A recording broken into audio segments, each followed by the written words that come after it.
I don't know if you can hear me, guys. You probably can. I'm kind of struggling to add myself to the screen at the moment, but the match has begun, and I will be doing it. Don't worry about that. Arthur Cazaux is serving. I am figuring it out for now because I'm not really sure what's still playing in the background, but I will probably do it in a moment.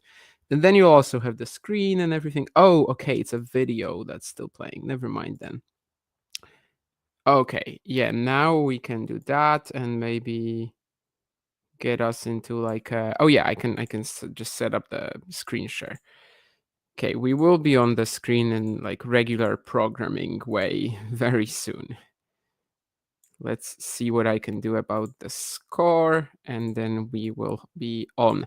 Anyway, Kazo is starting. By the way, Arthur still hasn't reached a main tour quarterfinal, so that's kind of big because this is his 8th chance. So if he could get that here, I think that would be a pretty good story. Etcheverry also has not really had I mean, he's had a weird season, right? Just, some extremely good wins like Rublev and in Halle.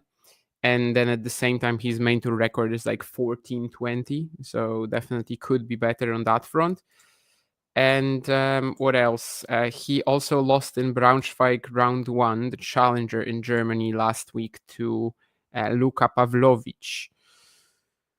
So definitely not doing too hot even on that front. Anyway, 40-15 Cazaux. I will make the score even bigger, I think. Beautiful inside-in winner from Etcheverry. Cazaux, obviously not the most amazing clay court player. I can't lie to you. But he's fine on occasion, especially when it's a bit quicker, like it is here in Gstaad. He has actually only won 2 main tour matches on clay. One of them was in Geneva back in 2021. That was his ATP Tour debut.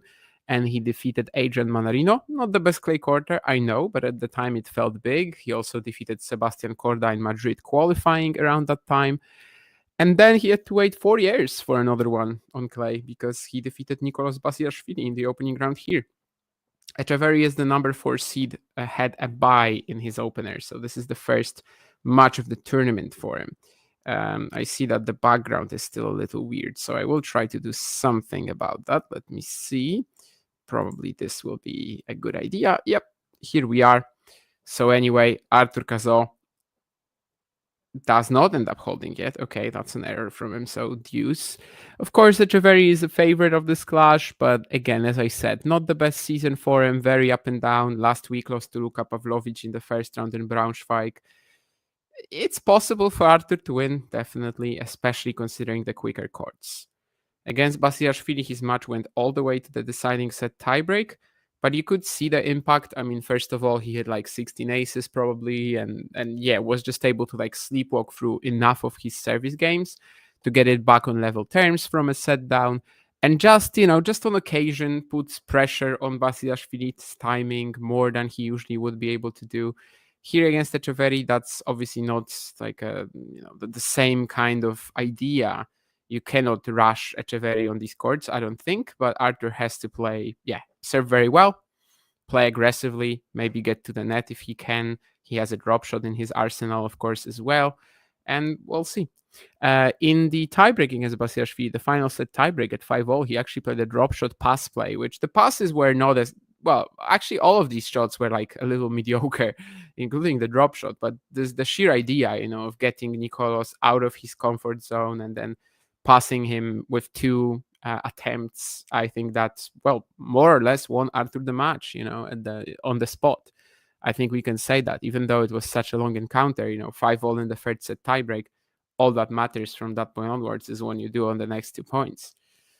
And I mean, Arthur has also had a difficult season, elbow injury, not too many wins after January, February. After that, he was pretty much down for a while. But then Wimbledon qualifying, he gets a good draw. He takes advantage of it, which was not a given considering his physical state in the months prior. And then also defeats Adam Walton in the opening round at Wimbledon before losing to Alex de Minaur. But it felt like a good run for him. That's for sure. And yeah, the next event he plays is here in Gstaad. Whereas Etcheverry post-Wimbledon, where he suffered a pretty disappointing exit, 3 sets to Jack Pennington Jones. Good upcoming grass quarter, yes, I know, but just 3 sets. And then goes to Braunschweig, as I said, where he lost to Luka Pavlovic 4-6, 4-6. Match where he couldn't really handle the serve of the French player, Serbian roots, but of the Frenchman, and also just a ton of drop shots that Pavlovic was playing, even sometimes from ridiculous positions, but definitely caught Etcheverry off guard in that one. Maybe he'll be better here. We'll see. He actually made the quarterfinals in Gstaad last year, I think also as a top 4 seed, losing in the quarters to Jan-Lennart Struff. Cazaux, I believe, is playing in Gstaad for the very first time. This week, obviously, a major opportunity for a lot of players. The ATP draws have almost never been as weak as this. Players with a ranking of 120-ish were just getting directly into the main draw, even lower. In Los Cabos, it got to like 200, I think, even, or 180. So there's just so many opportunities here, and we can see it sort of like left and right. How many players are coming close to a top 100 debut, how many players are coming close to a return to the top 100. Quarterfinals, like in Gstaad, we have 2 quarterfinals set up already between Buruchaga Buse, right, for example. And then also Casper Ruud is playing Juan Manuel Cerundolo. Of course, Casper Ruud is like the major, massive favorite of this tournament. He has an incredible record in Switzerland on these faster clay courts that they have there. So obviously Geneva, he's won 3 times, losing just once in the quarters to Jari in 23. And also in Gstaad, he is 9-0 after defeating Dominik Stricker yesterday.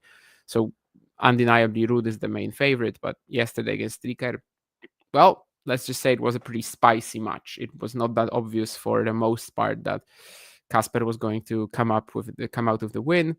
There was also a significant part of the match where Dominik was pushing him, had a couple of set points.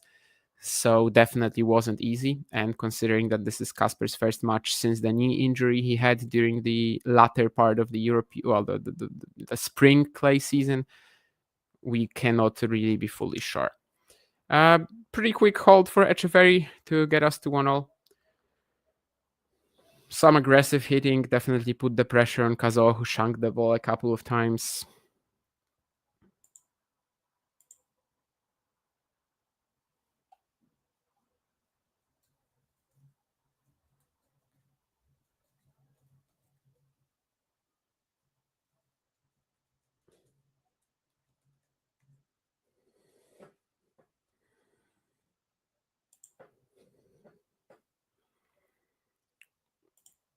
And here we go with the third game of the match. Cazaux about to serve on the Roy Emerson Arena. Another ace from him. I feel like it's already been 2 at least, maybe even more. He will need that. I think I've said it many times, but Cazaux, for his height, definitely one of the best servers on tour. I think he's about 6 foot tall.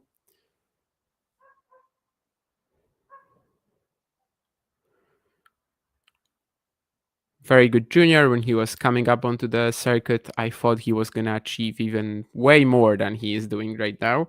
We'll see. Maybe with the injuries kind of staying away from him. He also had some issues in the spring last year with a heat stroke in Miami. I don't know if you guys remember the way he collapsed on the court against Arol Mayo, but it looked pretty scary.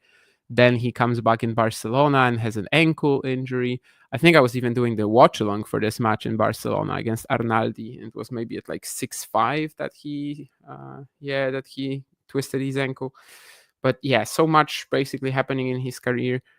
But he still has like a lot to prove, I think, on the ATP circuit. Just the fact that against the top players, he's kind of struggled to still be aggressive with his frame, with his size, Just it's important for him to kind of keep developing that natural power that he has on serve. There's no issues, as you can see here.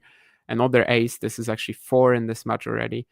But there's been some matches against the top players when basically that serve is the only thing carrying him through the games.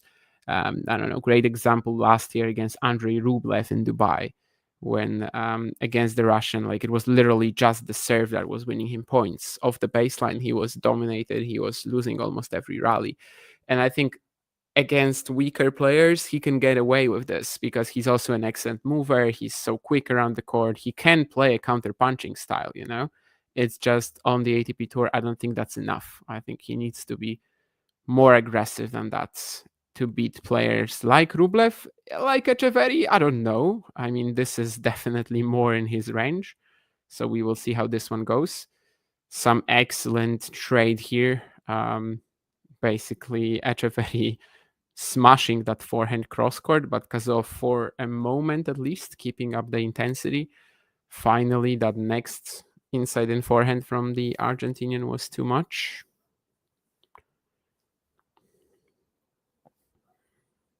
So far in this game, Cazaux hit a double fault, lost one rally, and hit 3 serves that were, aces or basically unreturnable.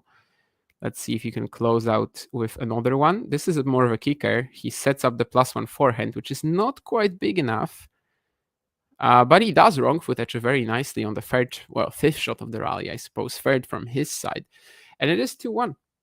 So for now, a promising start for the French youngster, looking for his first ATP Tour quarterfinal.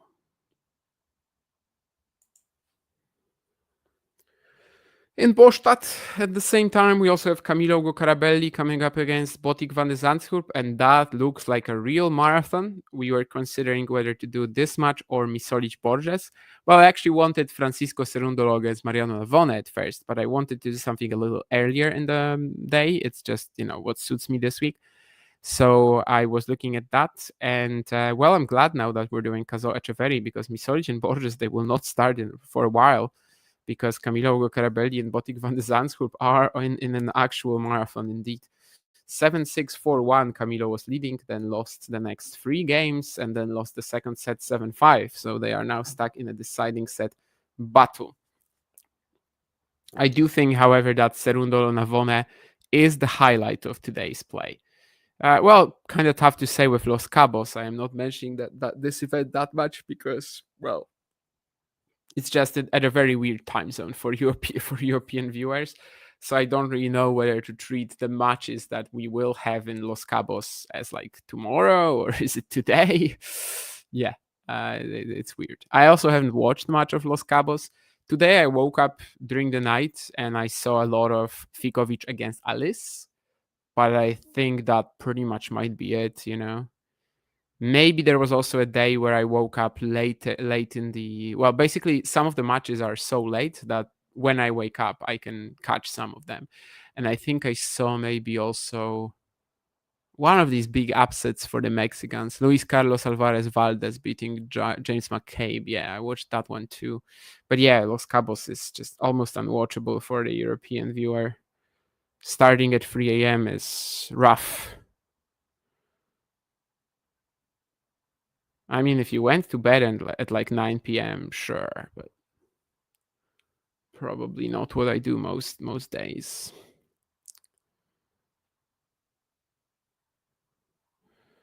Well, Cazaux trying to take over with this return 1-2 punch here, but it's going to be in the net. Gstaad and Gstaad, though, pretty much the same time. Well, I mean, it is the same time zone, right? Pretty much the same starting times. Definitely a couple of fun ATP Tour events this week, especially if you enjoy the less obvious side of tennis, I would say, because as I said, many players who are typically not featuring in these events, they have a chance to shine this week. Of course, Etcheverry, it's a bit different. I mean, he plays just selected challengers. He does appear in the biggest events. Cazaux also maybe not a great representative of that, but yeah, one of the quarterfinals in Gstaad will be Boruchaga against Buse. So that's, I think, perhaps the perfect representation of how this week is a good springboard potentially for a lot of these players. Yesterday in Gstaad, it ended with some rain, and actually Juan Manuel Cerundolo and David Goffin had to resume their match today, which completely changed the course of it. Goffin only picking up 1 game after the resumption. Etcheverry got a couple of pretty easy points, but now Cazaux gets back there. Etcheverry trying to switch to the inside-out forehand, just a little short on time after some good counter-punching from Cazaux's backhand. For Etcheverry, I think especially, of course, it is so important to find that forehand. His entire game is more or less based on that. Just everything from the serve to how he moves around the court to how he positions himself is just about finding the forehand all the time.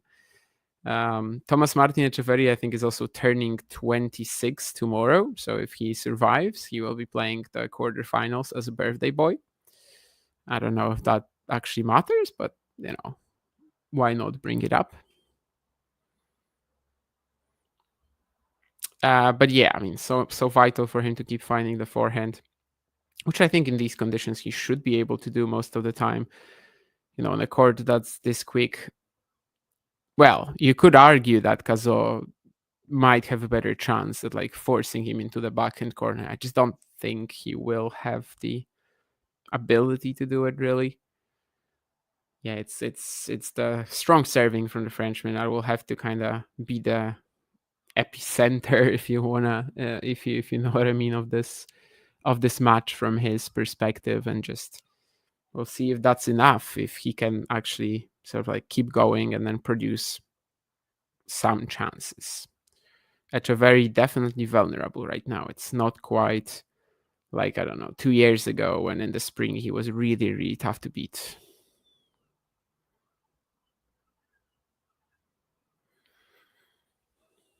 Still doing enough probably to like, keep himself in the top 100, but top 50 is now, well, not out of reach, but he doesn't feel like a top 50 player at the moment, whereas obviously a couple of years ago he for sure was that. Even at the start of the season he was still in the top 50. Always looking for that first ATP Tour title as well. He has 3 finals, lost all of them, and one of them had a championship point against Giovanni Pecci Pericard in Lyon last year. And in 2023, he also made the finals in Houston and in Santiago, losing to Jarry and Tiafoe. Of course, the other way around, to Jarry in Santiago and to Tiafoe in Houston. Beautiful forehand drop shot from Cazaux. I feel like the wind kind of helped him out as well. It was absolutely special. Probably somewhat helped out, but that's fine. We're not really gonna deduct points away from Arthur.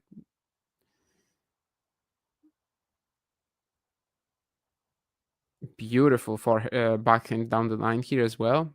Very smart in the direction choice. Again, not much of a chance for Etcheverry to change directions this quickly.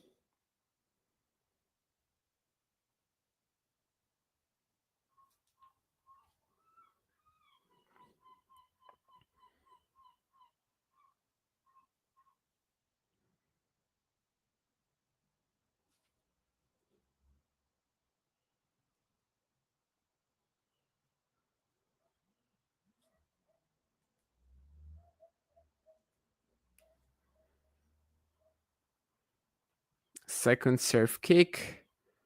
But now Etcheverry is going to have some chances to direct his forehand around the court. Maybe not yet. Cazaux trying to take that forehand on the rise. He's going to mess up the timing a bit, which of course with a shot taken this aggressively means that the error will probably be quite apparent. 30-all. Let's see if the Frenchman will feel the pressure. Getting the first serve really important in this match, as I said, so that's kind of where it starts here. The camera operator was a little late on this one, and wow, what a passing shot from Etcheverry. Cazaux actually not doing that bad a job with that backhand plus one. I thought the angle was okay, but Etcheverry just read it very well. And then on the stretch, open stance, beautiful backhand passing shot. So he will have the first breakpoint of the match. That was a really great shot. Even the first serve did nothing for Cazaux there. This one is better, though. Etcheverry trying to block it in, but he will not be able to.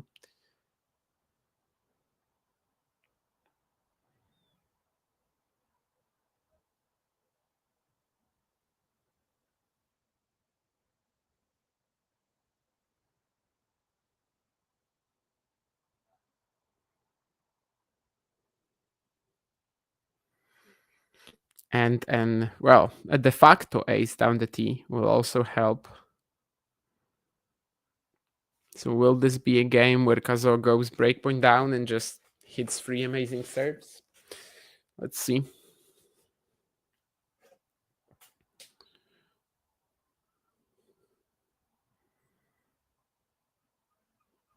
Well, pretty much. And yeah, the return from Etcheverry is going to be long. So while Etcheverry did so well to set up the breakpoint, there was basically not much he could have done on the next 3 points.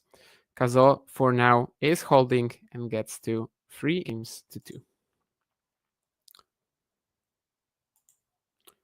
Ugo Carabelli seems to be running away with that third set in Gstaad now. 4-1, even 15-30 on Botic's serve. But let's remember that in the second set it was also 4-1 for Camilo. So Botic might have another comeback from the grave. Who the hell knows?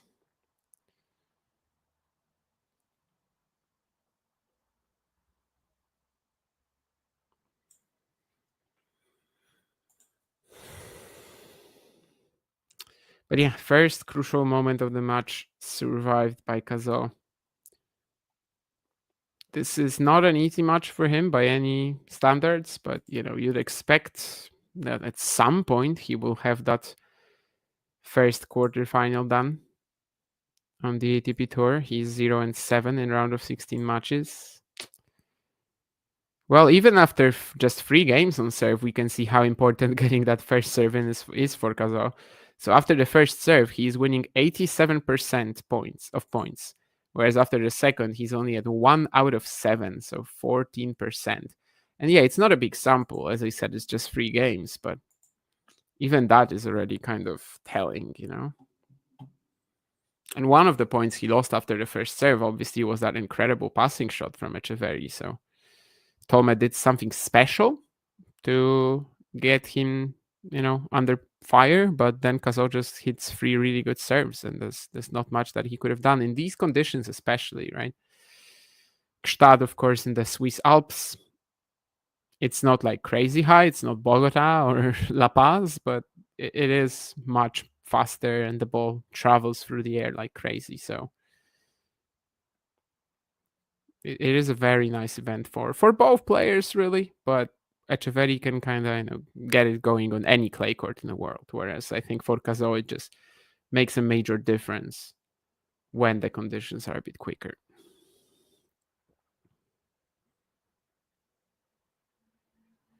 Etcheverry, of course, a former Roland Garros quarterfinalist, so definitely not a player that needs the faster conditions to thrive, but the tournaments that he's been making finals at definitely have had a similar feeling to Gstaad. Lyon isn't as high, but also plays pretty quick. And then Santiago, of course, it's like 500, 600 meters too. And Houston is that, mixture of European and American clay. So, but, as I said, Roland Garros quarterfinalist. So it's not like he cannot play on slower clay courts.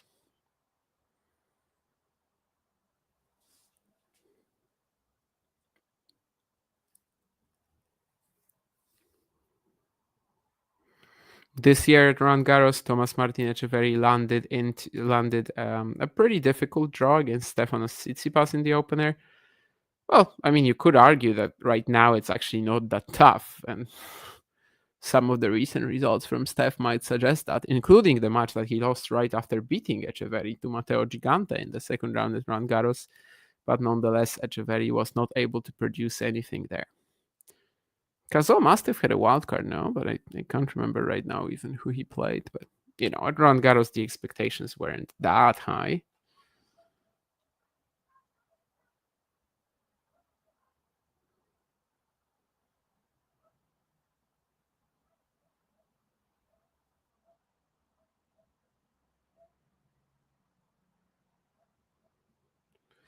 And well, that's a pretty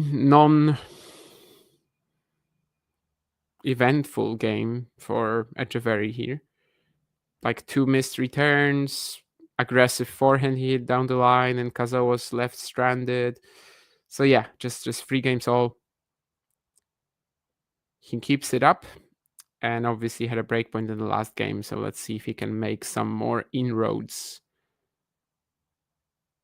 one of the coaches of the players. I don't even know if it's Etches or Cazaux, to be honest, but he is sitting in a HP cap, like, the printer slash computer company. I am streaming this from an HP computer as well. So, if you guys want to sponsor Talking Tennis, go for it. Pretty similar point to that one where Etcheverry once hit this incredible pass. But this time, I think the bounce of that backhand crosscourt from Cazaux was much, much lower and just didn't allow the Argentinian for any option like before. Cazaux just goes down the line with this, down the middle of the court with the smash. Definitely the winning play here. Interesting to see him mix up his serve position here. Goes for a wider kick serve, and Etcheverry is so far out of the court. Does it give Cazaux an easy put away? Not really. You could argue that he could have done so much with this shot. He just goes into the Etcheverry backhand with, I think, a decent attempt, but the Argentinian 5 meters behind the court just plays another ridiculous backhand pass, this time cross court. The moonball return, and then kind of lures him into this potential passing opportunity. So 2 pretty spectacular shots from Etcheverry by now. But the serve of Cazaux again is standing pretty strong with an out wide delivery that was not gettable.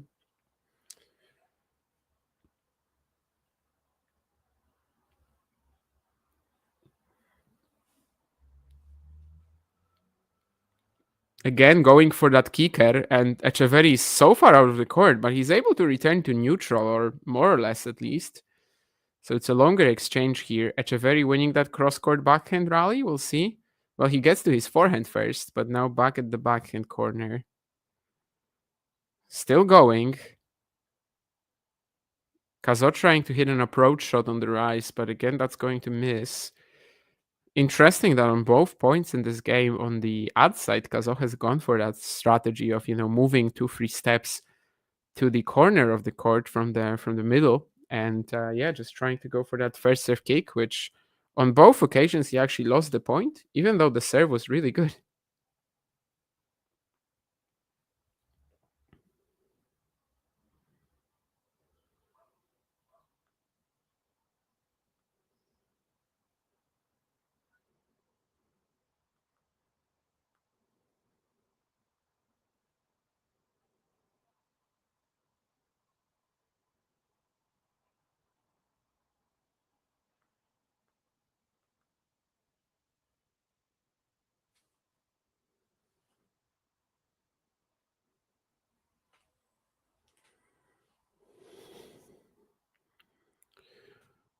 (40-30) Cazaux.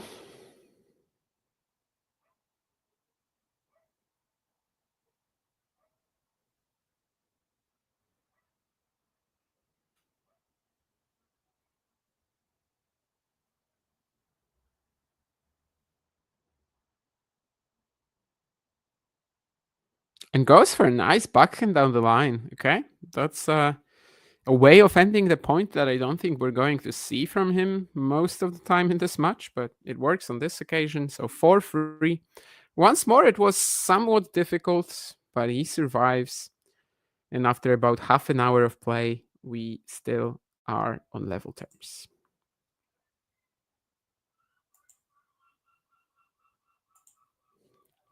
How is that Gstaad affair going between Camilo and Botic? Have they finished by now? The answer is not yet, but it is Ugo Carabelli 5-2 up. So he's getting close, definitely closer than when he led 4-1 in the previous set, as that was instantly, well, not instantly, but that was a 4-all somewhat soon.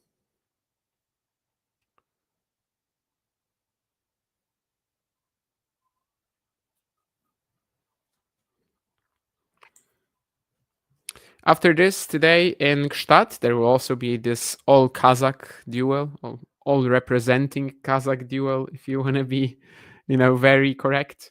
Shevchenko and Bublik, the two Alexanders, coming up against each other for the second time. I think that Bublik won in Montpellier, maybe last year in the quarters. That was one of the matches where he won the title without, with dropping the opening set in every single match. I think that was the quarters when he played Shevchenko. So that will be pretty fun. And then the last match of the day on Roy Emerson Arena is also Francesco Passaro taking on Jerome Kim. That's another one of these, sea of opportunities duels this week where, Kim is the underdog, I think, according to the bookies, but we'll see. Still definitely lacking a bit of rhythm, but his potential is so high. And this would be such a good week as well for, a recovery of sorts. Open draw, perfect conditions for his game, home crowd, home soil. But I don't know how confident I am in the fact that he will kind of like find it, that it will click on this very occasion. It remains to be seen. Anyway, Etcheverry serving at 3-4. Still not that much happening in this one. That one break point, but Cazaux then really fired up with his serve. There's some good scrambling from Cazaux here, but there's no way he actually wins the point, right? Oh, there is. That's beautiful footwork. Yeah, Etcheverry could have done a bit more on that last approach shot for sure. We'll see it on the replay as well, but this was one where you definitely felt like the pass was going to be on.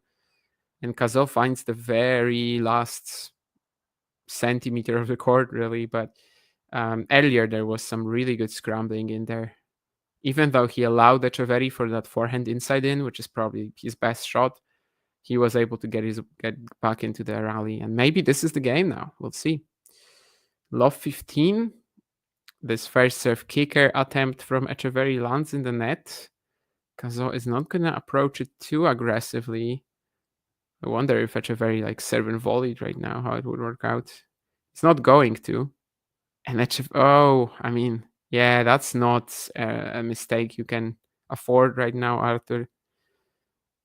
Staying back for that kicker serve from Etcheverry and then just missing the return long.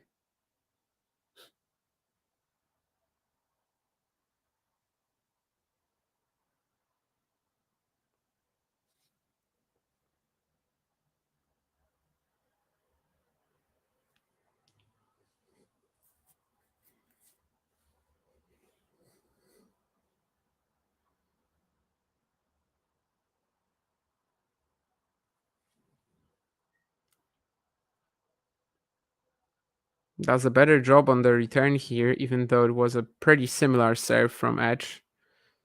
Let's see who wins this rally. And it's actually going to be Etcheverry not handling that quick down the middle of the court backhand from Cazaux.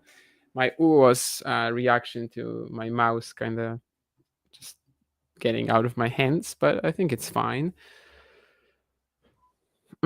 So 15-30 now. Probably the first time we've really had an interesting spot on the Etcheverry serve, and what makes it even more crucial is that Artur would obviously serve for it if he broke here.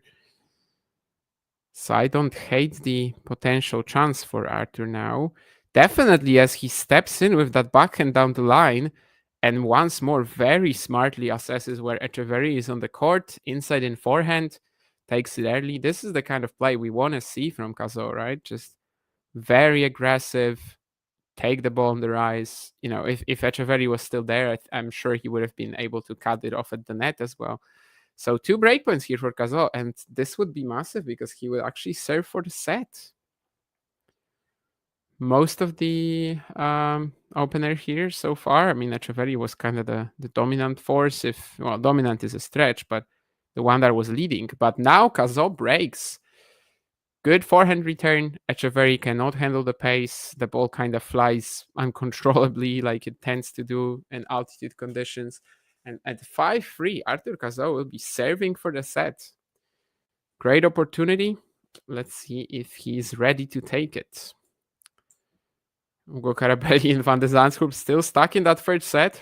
Camilo serving for the match, which I don't think he got a chance to in the second set.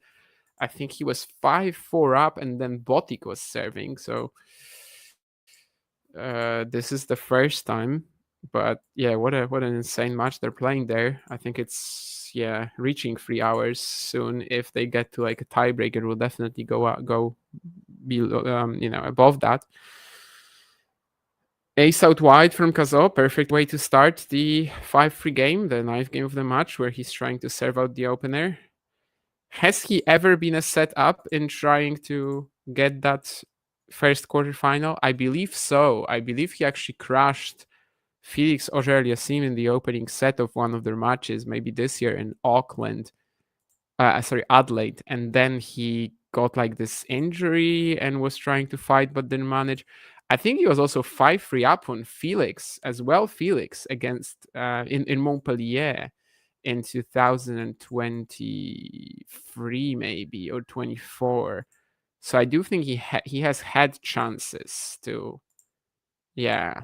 Let me check that. So actually, yeah, he's taken a lot of sets in these matches. Namely, yeah, Felix Montpellier 2024. I'm pretty sure that he was 5-3 up in this one. He also took the opening set against Rune at Paris last year in October. And then Adelaide, yeah, the match I mentioned. So in 3 out of these 7 round of 16 matches, he's taken a set. Now he's also taken the opening set because, he just serves out a beautiful game with his serve basically doing 95% of the work. So after the opener, he leads 6-3, 6 aces and just 1 double fault. Sorry, 8 aces. I mean, the stats have just uploaded. Yeah, I was just thinking that's actually missing the opening, the last game, I think. But anyway, yeah, 8 aces, 83% of points won on first serve, only 25 on the second, but who cares? Since he's making a lot of these first serves too, 75%. He saved the only breakpoint of the match. That was obviously the stretch where Etcheverry hits a beautiful backhand pass. And then Arthur just fires 3 unreturnable serves for, in a row. And, basically then played a very nice return game for the first time in the match. Etcheverry only lost 4 points on his serve in the entire set. So he had 3 love holds in a row. No, that's also not true. Yeah, that's also not true.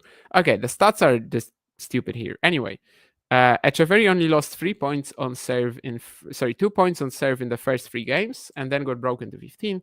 And Arthur was able to prevail. So definitely not an easy set by any means. I mean, 6-3 is probably sounding a little bit more lopsided than you might think, than like the actual match is, but still an excellent effort from Arthur.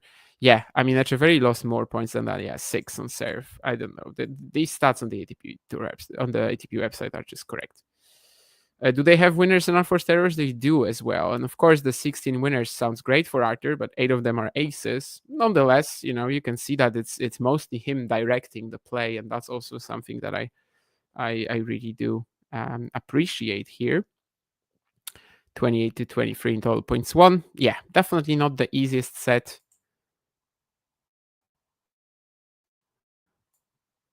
But he does take it and is once more really, really close to an ATP Tour quarterfinal. Can he finally get this done?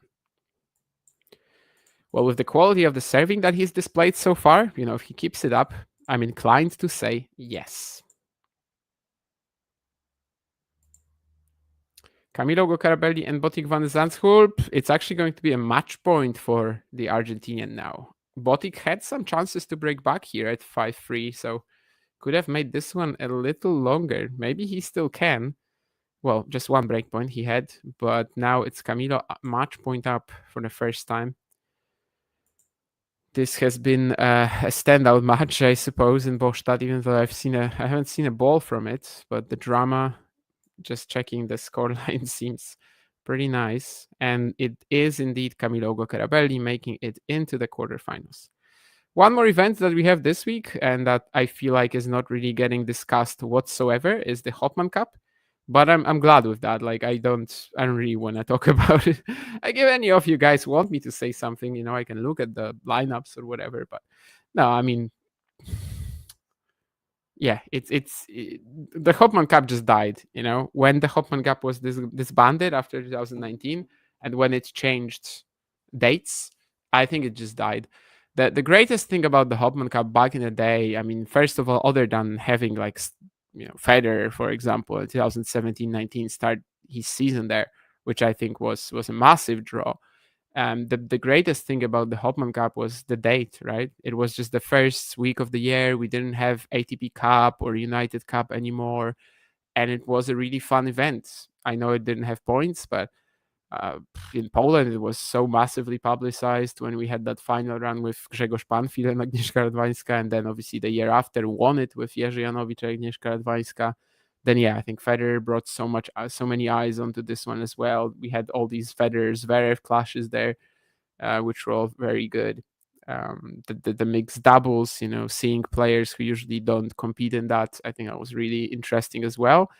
And we get that now too, but I just think the date does not work even half this well. When it came in the very first week of the season, you were like dying to see some tennis, and I think it just fit into that niche, that field that well very nicely. And right now it just falls into a week of the season where, first of all, I mean, a lot of casual fans, I think, are just like, okay, Wimbledon just ended, I'm gonna come back to watching tennis in 3-4 weeks or whatever. And diehards like me or you, I mean, we just have so many different events to watch. I don't think I didn't even think of putting on a Hopman Cup match last year or this year. I don't really know which player, would have to appear there for me to think about it seriously. Well, I suppose for the Iga and Carlos show, I maybe would have to watch it if they were playing, but that they will be doing that after Wimbledon on clay, yeah, unlikely. But again, it would not be even, for my pleasure. It would just be because I know I should. So I think Duja Idukovic and Flavio Coppoli played yesterday. Today there's a couple more matches. I think Stefanos Tsitsipas is competing, for example. But yeah, I really don't give a care in the world, to be honest. I loved the event back in the 2010s. It's just, yeah, I just don't think currently it works out well at all. Well, love 40 down here on Etcheverry serve. Don't mind Cazaux going just ballistic on the back and down the line. He does end up missing it though, so 6-3 Cazaux, but one game for Etcheverry in the second set. Of course, now it's Tomás starting first. So yeah, Hugo Carabelli defeated Van de Zandschulp, and the next match in Gstaad today will be Filip Misolic against Nuno Borges. Borges is, of course, the defending champion after defeating Rafael Nadal in the final last year, becoming just the 5th player to defeat Rafa Nadal in a clay court final. I think you very likely can name 3 of these other 4 players. One of them, somewhat difficult, but it's also such a well-known story. When Rafa returned from injury in 2013 and played Viña del Mar, that I think a lot of you still remember, that it is the Roland Garros doubles champion of this year, Horacio Zeballos. And then, of course, the other 3 were just Federer, Djokovic, and Nadal. Arthur Cazaux finishing off a point at the net here. Pretty good soft touch on the forehand volley, but Etcheverry was also very far back. Gets the first serve in play, but it's one of the best returns Etcheverry has had in this match, and he also wins a brilliant point. Yeah, I think Arthur still did a good job just like moving away from that and playing this forehand half volley, but Etcheverry with the backhand line, incredible. He was far outside the court and yet manages to make that. Of course, it's just 15-all, so let's see if he can capitalize on getting that point here, and in that fashion, maybe getting some confidence. Just tries to moonball his return, I think, but that ends up going very long, so 30-15 Cazaux. It starts and ends with the serve for Arthur at the ATP Tour level, and I think we do see that today, that if he is serving well, then he can potentially just lock up that opportunity somewhere, find a point where he can take the ball earlier, maybe rush the net, maybe just finish it off with that first forehand, and then he is still very dangerous. But when he's just stuck in a grinding battle with some of these top players, then that's when it becomes difficult. Oh my, but that's a return that Etcheverry should 100% be making. That was just the second serve kicker right into the middle of the box. I don't know what the Argentinian was trying to do here. But yeah, this is 100% a serve that cannot be left without a response. This one though very much can, and it's another ace out wide for Cazaux. If he's, as I said, if his serving quality continues, he has an excellent shot to finally get over the line and get that first ATP Tour quarterfinal. Would be an amazing moment for the 22 or 3-year-old. I think he's born in 2002, but I don't remember what his birthday is. Isn't it like January? Or am I? Oh no, it's in August, so he is still 22, soon to be 23. Etcheverry tomorrow will have his birthday. Let's see if he will spend it on the court in Gstaad, or if he will spend it eating, I don't know, pizza in Gstaad. He actually might just fly to the next event, whatever he's playing next week. I don't know if it's Kitzbühel or Umag. Probably Kitzbühel, I would assume. He's done fine at this event in the past. Let me see. Yeah, he is playing Kitzbühel next week. So yeah, I'm pretty sure that Tomás would probably go to Kitzbühel right away. So he will probably be eating a Wiener Schnitzel if he for his birthday if he does lose today. And if he doesn't, yeah, it will be Gstaad and it will be a match. I'll actually have to check, but isn't it against Komesania? I think it is against No, actually, it's not. I think it would be against Shevchenko or Bublik. Let me check, so that I'm not just talking out of my ass. Yeah. Oh no, it is against Passaro Kim. Oh, okay, I had it twisted. So anyway, Komesania will play Shevchenko or Bublik, and then Passaro or Kim face Cazaux or Etcheverry. Sure. Great opportunity. Yeah. I mean, let's imagine Cazaux wins today, and then we have Passaro, Kim, and Cazaux, one of them making the semis, and then potentially playing maybe Bublik. But, Bublik can be vulnerable. It's not like because he had a very good shot. No. It's not like because he had a very good run recently. He is now untouchable. Ghosty Midlink? I mean, okay, yeah, sure. But I was even thinking about this when I was turning on the computer and just doing the setup.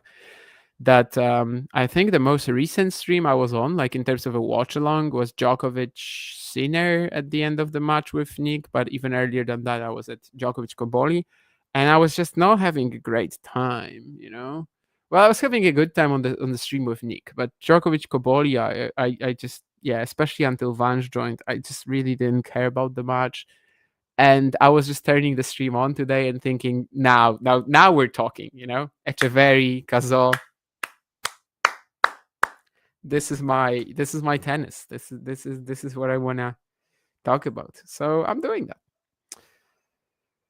Which fair trade organic coffee bean did you grind today in preparation for this match? Yeah, that's funny, but I actually don't drink coffee at all, so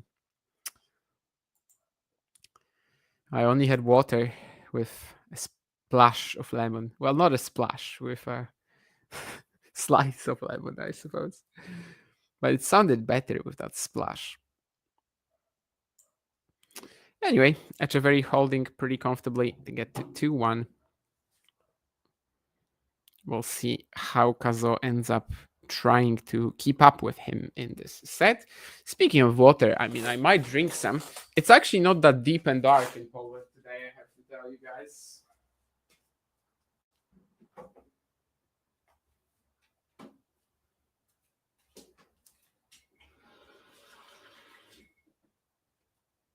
We've had some rough weather over the last few days, but today it's much better, which I did feel, in a negative way in the morning when I went for a run, but right now it's pretty pleasant outside my window.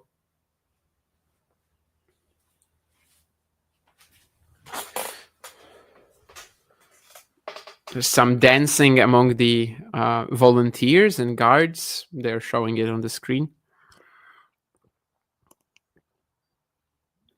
Apparently, Gstaad is a very festive area. Funny enough, I actually heard about. Gstaad the other day when I was listening to a podcast, because somebody went to Switzerland and then Italy, and they were just mentioning Gstaad for absolutely no reason. But it seems like their trip was like last week.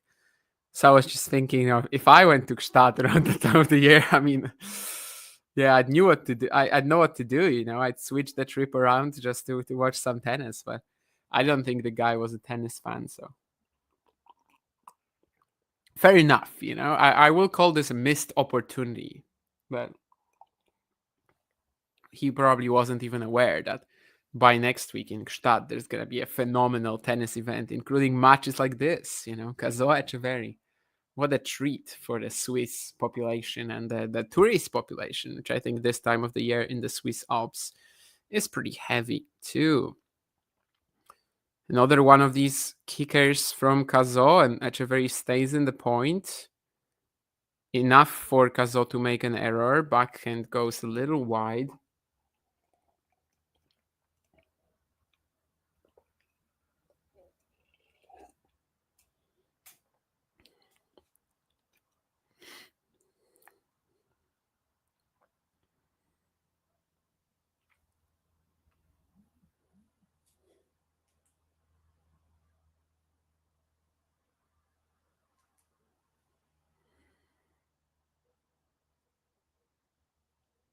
That was a great serve, but the point continues, and Cazaux will not like that. He's already found the line with his backhand like 2 or 3 times here. There's a net cord from Etcheverry that is going to basically force the point to end. And wow, what a crazy half volley it is from Cazaux. I mean, the point had so much going on. Cazaux shanking his backhand to start it. It still makes it in. Etcheverry has that net cord. Arthur barely makes it. Plays the drop, the get, I suppose, long enough for Etcheverry to have a forehand pass. And then Tomás just cannot believe how good the half volley was from Cazaux. Holy hell. He even played it very well, just like to barely get it above the net, but to make the volleying player struggle. And yet Cazaux actually did not struggle. And he fires an ace down the tee, 197 kilometers an hour. What a key point that was. I mean, 15 all, and now it's suddenly 40-15. Just on the basis of Cazaux hitting that half volley, basically. Will he find another spectacular serve? Well, it's okay, it's let. I wanted to say that it's not spectacular, but it is a fair serve. However, clearly it touched the tape.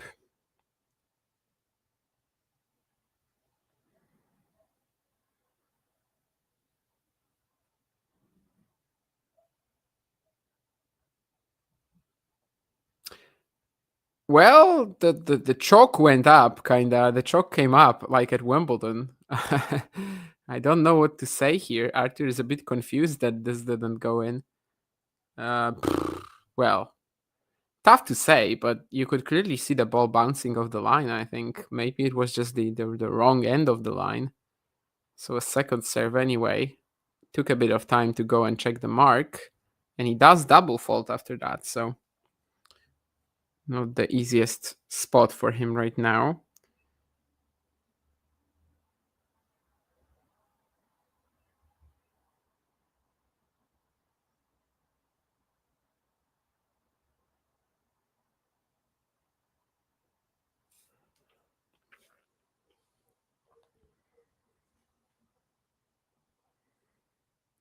Maybe we'll get a tougher game here because the rally is on, despite the first serve.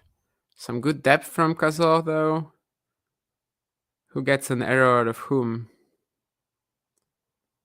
Well, first one to miss. Cazaux with the flatter backhand down the middle of the court. So suddenly, after that ace he thought he found, it is going to be deuce.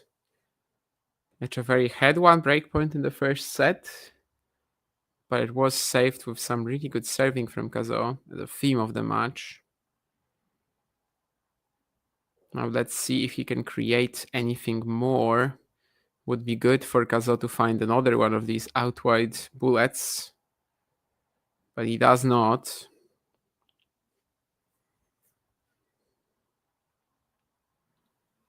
And now winning a point after the second serve, which in the first set he was only doing 25% of the time.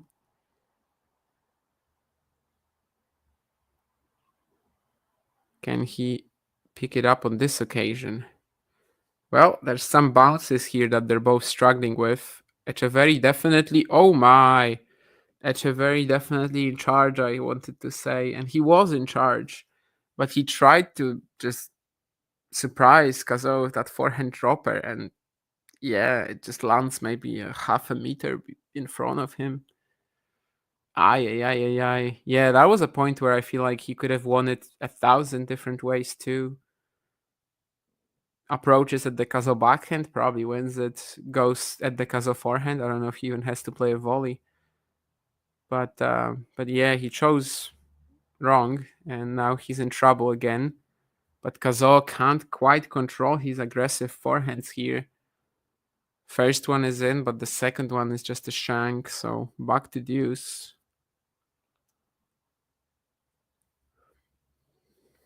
This definitely feels like another one of these games that, can break or make or break a player here in this match.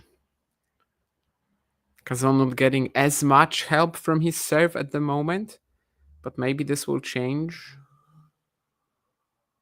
It does change here, yeah, absolutely.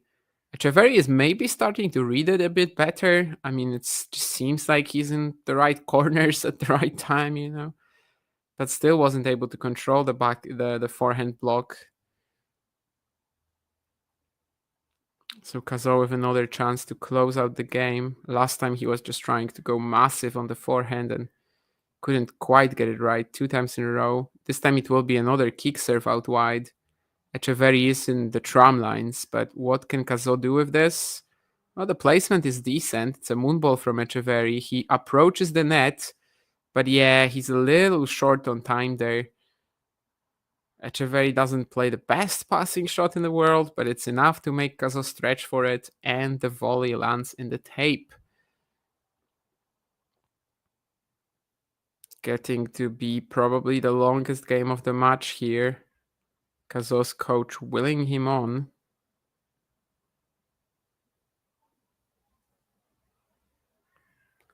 Sort of saying this was the right way to play. It just didn't work out on this occasion. It's a good serve, but what can he do with the +1? Angle is pretty okay, but yeah, now it's just back to neutral. Now this is kind of highlighting the issues that I was talking about earlier, right? Just against these players, the ground stroke power of Cazaux is not quite as high as it should be, to like be an actual world beater. He still survives though, and he ends this rally with a nice inside and forehand winner.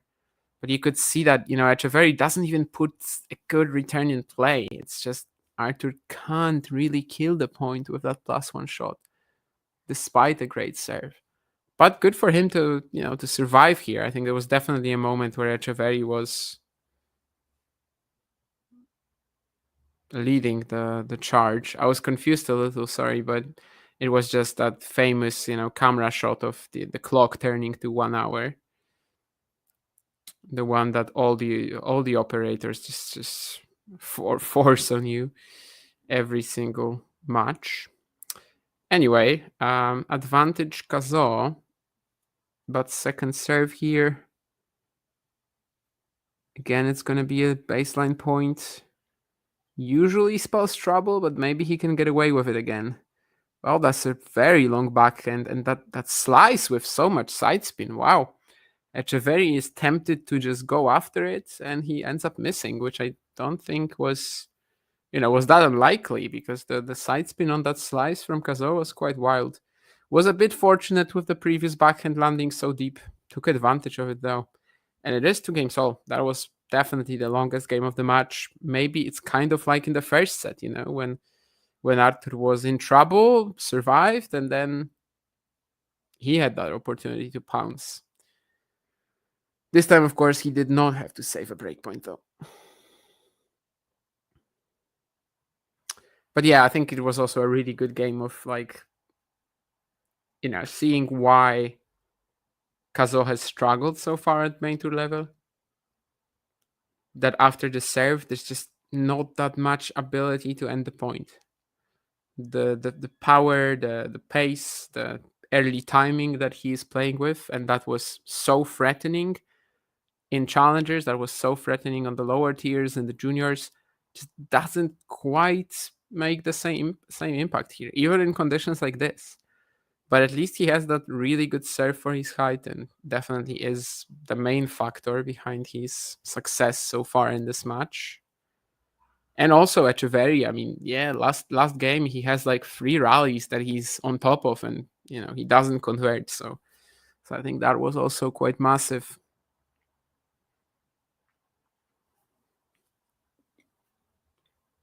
Can't blame him for not feeling too confident at the moment. The results have not been coming, at least most of the time. I talked about that Halle win over Rublev, which is a flash in the pan, but obviously had to be an amazing feeling. Cazaux at the net, Etcheverry will get that moonball in play. Oh wow, what are we watching here, guys?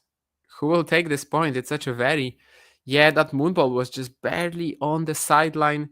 Cazaux played this funky smash slice, which I don't think was a horrible idea. Etcheverry played a decent drop shot off of it, though. He was ready and then just puts it away when Arthur has to pick the sort of like get into the air. Anyway, 30 love Etcheverry. Is that a point that kind of closes out the game? A lot of the time it feels like that in this match. Considering the conditions and how important the serves are, that a longer exchange like this at 15 all, at 15 love, even at 30 all, just kind of makes it seem like, okay, the game is probably done for the server, if the server wins it, of course. Very deep forehand from Etcheverry. Once more, Arthur trying to slice. It's going to go long. I think he knew it right after he hit it. Wasn't even trying to get back into position. So it is indeed probably a quick game for Etcheverry loading up. We'll see if that kind of piles up the pressure on Cazaux after the previous game. Of course, in the first set, he was serving first. And I know that statistically it does not matter all that much, but mindset-wise, it could be a difference maker sometimes. And yeah, indeed, an unreturned serve from Etcheverry, who is now 3-2 up in the second set.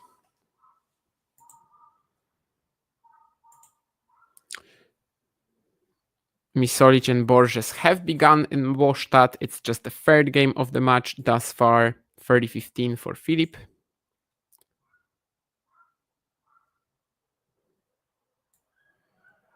Artisanal cucumber water.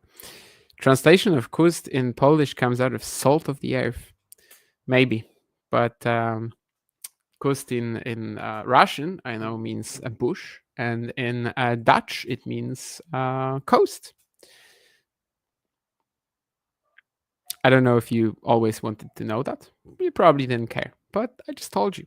It's weird that we're briefly back to clay. I mean, Ghosty depends on what you're watching. If you're just watching the ATP Tour, yeah. If you're following the challengers, I mean, you're pretty much on clay every day of the year. So I don't really have that feeling, but I understand that this is because of my own personal experience and of my own viewing tastes, let's say. I mean, is it kind of weird that we have this post Wimbledon clay swing on the main tour, though? Yeah, I can see that. I think it could definitely go. There are some very nice events during that time. Umag, Kitzbühel, Gstaad. Yeah, I mean, all these Bostadt, all these events. I wouldn't really want to scratch them, but if there was ever an idea on how to make the season a little different, and maybe get them, more in touch with the typical clay court swing. But then again, you also don't want to do the entire season, like, I don't know, 9 months on hard courts. I don't think that's also the way to go. I've said it before, but for me, it's one of the best aspects about tennis, if not the best, actually, that we have so many different playing conditions, courts, surfaces. It's just something that no other sport can match. All the indoor competitions, all the indoor sports, they just don't really have that at all. I know there are differences to like, the altitude and the atmosphere. I'm talking about the air quality, let's say, or air characteristics in different parts of the world. We also see that in tennis, but still, if you're running track, you're running on track. It's not that wildly different. Whereas in tennis, I mean, Jesus Christ. And I absolutely think it's an asset, and we should try to maintain it. So if we were to just like completely scrap this post Wimbledon clay swing and just leave some more hardcourt events in this, outdoor hardcourts, by the way, are not too common in Europe at all. Even on the challenger circuit, I mean, there's been a bit of a resurgence in recent years with Spain, Portugal, and Poland now having their events in the summer, but it's just not common whatsoever. So yeah, I would say that if we were to scrap it and then leave the calendar as it be, I think that's a little bit too much going for hardcourts at the moment. So if it comes with an idea on how to mix it up, on how to like make major structural changes in the calendar so that these events stay on it, but they are in a different part of the year, I would be all for it. But if we were to just scrap them, I think that might be a little much. There's a very high number of clay quarters entering the top 100 and kind of coming in, and they would be really in trouble because of that. Anyway, that's a majorly impressive game from Cazaux. Two great serves, forehand down the line. That was probably the best one he's played this match. And then he also finds this drop shot, which kind of reminds me of the ones that Luka Pavlovic was hitting off the backhand corner in Braunschweig last week. Etcheverry caught it, but did not have anything to say when Cazaux just like played the volley into the open court. I think someone on my Twitter last week, when I was talking about the Pavlovic Etcheverry match, and I think I even posted a video of the drop shot that Luka hit in the last game of the encounter to save a break point. Someone said that was a very French drop shot. So, well, I mean, you can see Arthur Cazaux using a very similar one too. It's like kind of when you have a deep ball at your backhand and you just play the drop shot without too much, like the motion is very shortened, very compact. And it's basically the fact that you play it from such a deep ball to your backhand corner that nobody really expects it. And yeah, this was a similar one to that one Pavlovic hit against Tomás at Braunschweig last week. Anyway, 3 games all. Definitely a good game for Cazaux to kind of fend off the memories of the previous one and don't make it seem like Etcheverry is just going to be in every single return game right now. Moonball return from Cazaux restarts the point. But Etcheverry has another. Yeah. That's the bread and butter for him. You could just see it when Cazaux mishit that backhand, that it just sat up middle of the court, and Etcheverry just can load up on that forehand, and then it's the point is gone. This was just exactly what Etcheverry wants to hit.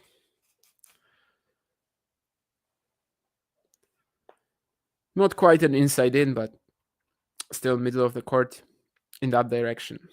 40 love Etcheverry, so looks like another rapid hold.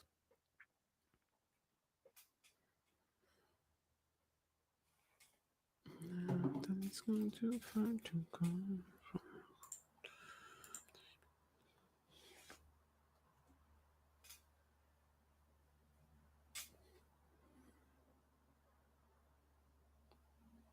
Drop shot from Cazaux. He goes for a different play because I guess he can right now. It works out. Lobs Etcheverry, and Tomás tries to find a Gran Willy, as they call it in Argentina, of course, referencing Guillermo Vilas. But it is a tweener in our books, or a hot dog, and he does end up missing it.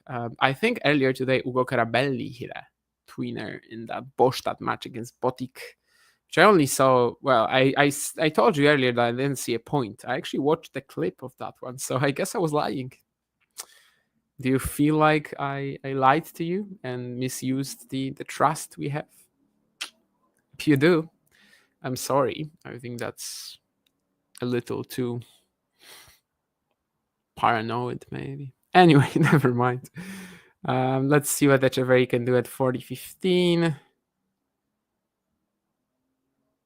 Will Cazaux try to find another kind of not an obvious answer to this point? Well, it's actually Etcheverry who goes for a drop shot this time, and he will win it, even if it wasn't perfect. 4-3, Etcheverry. We keep going. Golf might be the closest with different conditions. Yeah, okay. I'm not too familiar with with golf. Well, I mean, I know what golf is and how it works more or less, but I'm not familiar with the types of grass that can differ. So I will trust you on this one, Sean. But maybe indeed golf is then a decent equivalent to tennis in that. But yeah, again, I don't really know it. I've watched some golf. I mean, I know a few of the biggest stars, but I don't really, know the ins and outs of the sport well enough to have an answer to have an opinion on this. 6-3, 3-4. Cazaux about to serve again. This was obviously in the opening set, the moment where he broke Etcheverry.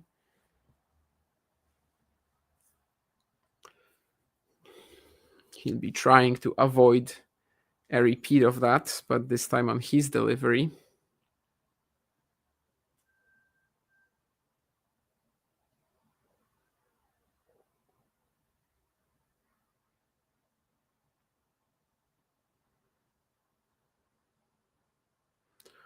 Borges is now up a break on Misolic. If Misolic wins today against Nuno, he will be almost secured in the top 100 for next week.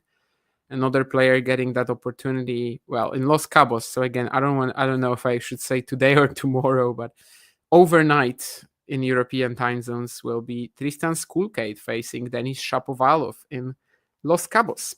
Misolic can still break the top 100 this week, even with a loss, but it will depend on other outcomes as well. And it will be a matter of avoiding wins from certain other players, which, is a scary game. So I think he definitely will want to try to win today against Nuno. He did seem pretty tired, though, when he played Elmer Müller yesterday. The explosiveness just kind of wasn't there. He still won the match. He saved a number of breakpoints at 4-all and 5-all in the deciding set, which contributed. He does have obviously stronger foundations than Elmer too, especially as the Dane has that serve and forehand, which are top 500 level, whereas the backhand is the best on tour, and it's a unique way of doing things for sure. But Misolic kind of got through thanks to that. Having the basics right, basically, compared to Elmer. Well, 3-4 game. As I said, last set, that was where Cazaux broke Etcheverry. This time he is the one who perhaps could be broken, which we will know soon in about 2-3 minutes. First point was a good serve and +1 of the forehand side. But now the pace of his delivery was neutralized. And again, the rally is just usually not going to end well for Arthur.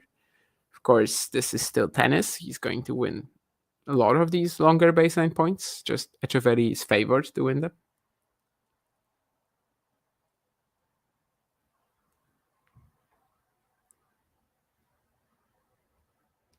I do think he is serving even better than against Basilashvili today. But there has been a slight dip, I would say, in the efficiency of his serve in the last 5-10 minutes. I don't know if this is more Etcheverry reading it better or just Arthur not quite getting the same precision, the pace he's definitely getting, just the same spots. Longer exchange, Cazaux kinda on top, but again just lacking that punch to close out the rally. Can he get this done? Oh, that's so smart again. He's been wonderful at this, just wrong footing Etcheverry countless times. And that actually solves a lot of his issues, right? Because he does not have to go hard at this shot. the fact that he lacks that little bit of pace just does not matter when it's just placed so well, and then yeah, basically with full understanding of where Etcheverry is and that he does not have to strike the ball with all the oomph he can get here. That is such an important point. Again, 15-all. I said that in this match, it's usually what decides the game, but considering that Arthur now has a second serve, so maybe not yet. It's a very deep second. Jumping backhand, but without that much power. And yeah, he's just going to lose this rally on a backhand error. So still in trouble here, or at least under pressure.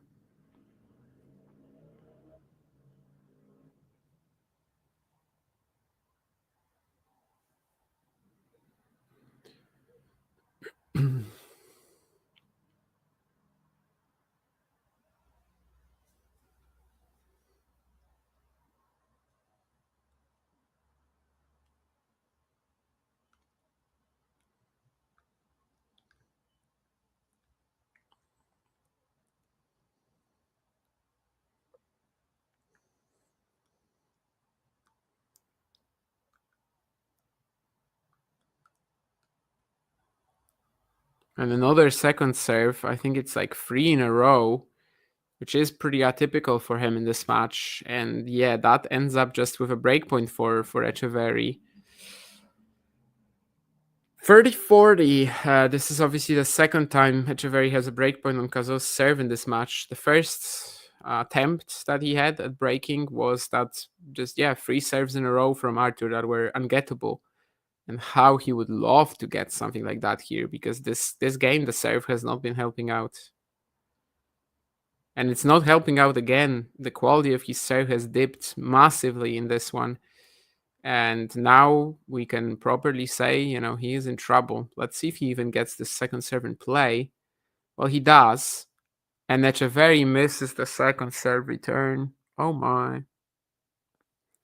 Yeah, I mean, this is, if he loses the match, this is the point to look back on for Etcheverry. If he loses the match in straights, especially. Because that's just, that's the worst game of the match on serve for Arthur, and he's not getting punished for it.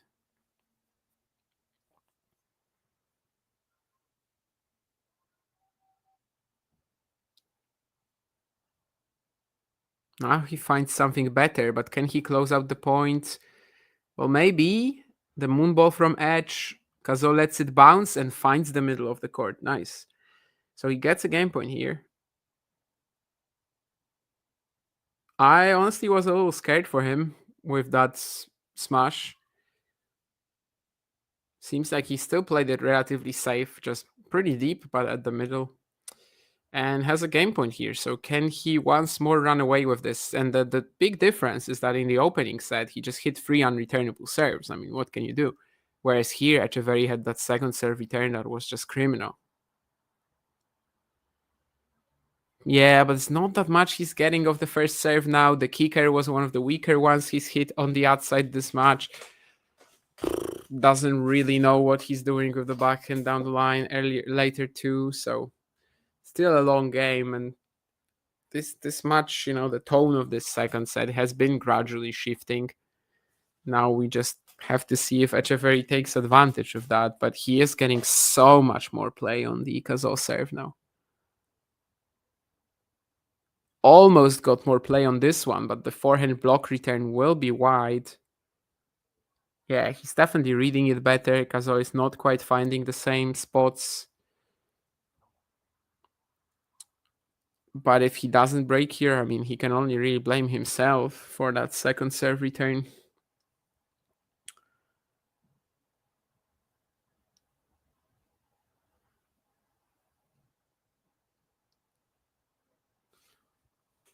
Game point Cazaux at 3-4.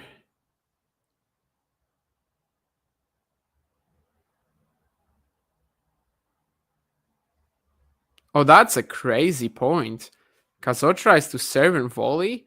I think Etcheverry spots it, and he plays this lob return, which Arthur, I think, lets go, but it was clear that will land in the court, I think.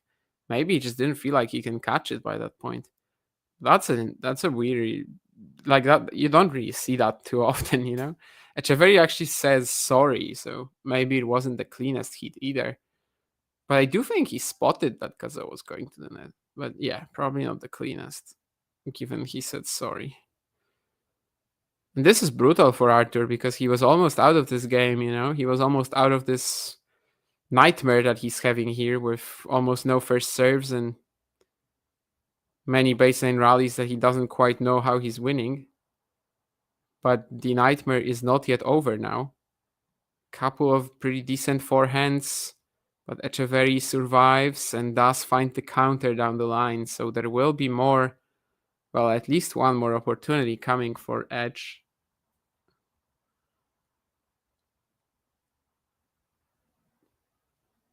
He seems satisfied with himself now, and he should be.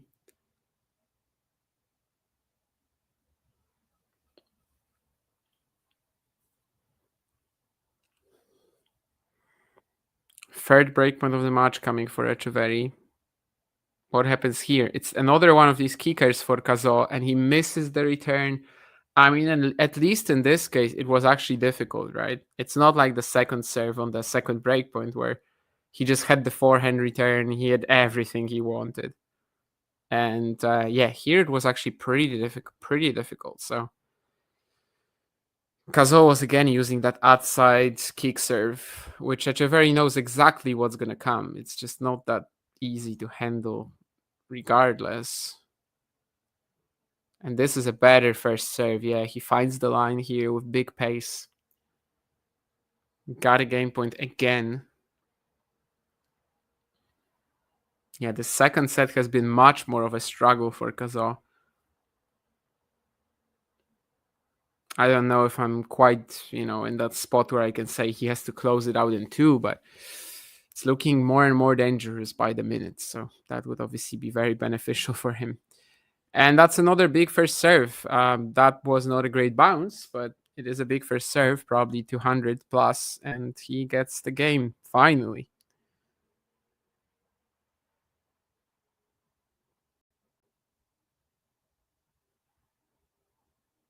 It's a battle now.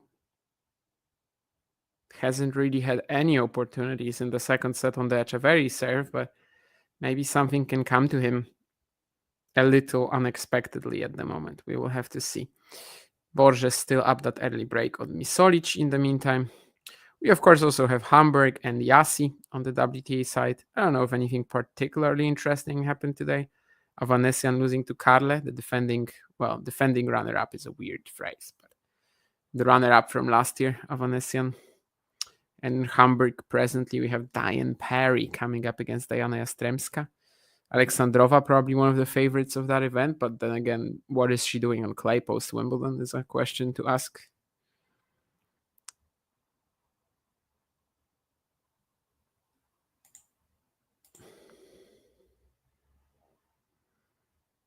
Thank you, Pregnant Wounding, for this comment. I will actually... Oh, no, I can't remove it because it's from Twitter. Obviously, that is a bot message, but no, not Twitter, sorry, Twitch. Pregnant Wounding is an interesting nickname, even for a bot, though. Maybe there's just like a database of words that they can use, And yeah, they just basically have one word and the second word, and it combines in whatever way possible. And then pregnant wounding actually becomes a thing. I hope that you have not wounded any pregnant women.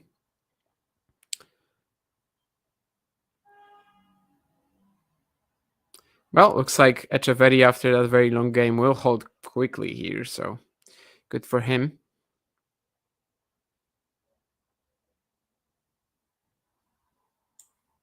This is just going to add more pressure on Cazaux, obviously, in the next game, as he will be serving to stay in the set. And yeah, the need for 3 points will be even more apparent than earlier. But it's still 40 love. I mean, let's give Arthur a potential chance to, of course, get himself out of this. He's not yet out of the game. even if it looks difficult. Etcheverry trying to throw in a backhand drop shot. It's in the net.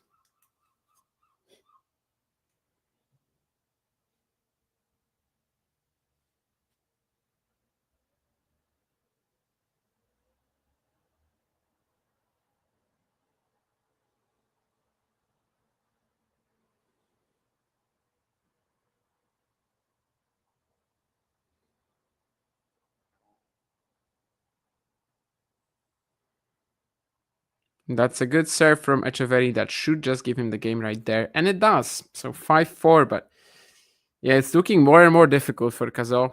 He will be praying for this to end in 2 sets.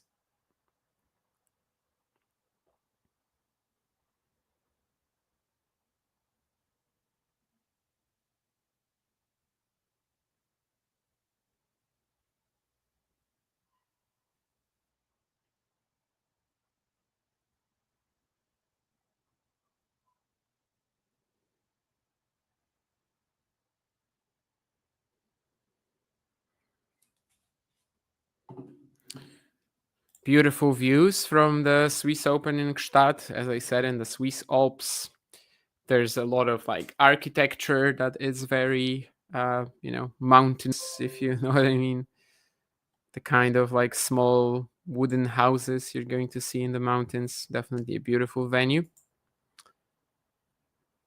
Good to visit one day, I hope, but also very expensive, I would assume. Borges now 2 set points up on Misolic. Not watching the match, at least not yet. But as I said yesterday, I do think Misolic was not hampered, but definitely a little bit tired.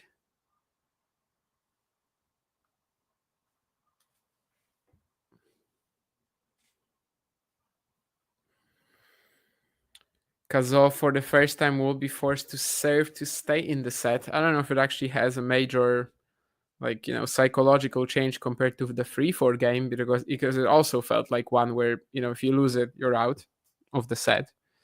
But now it's, even more clear.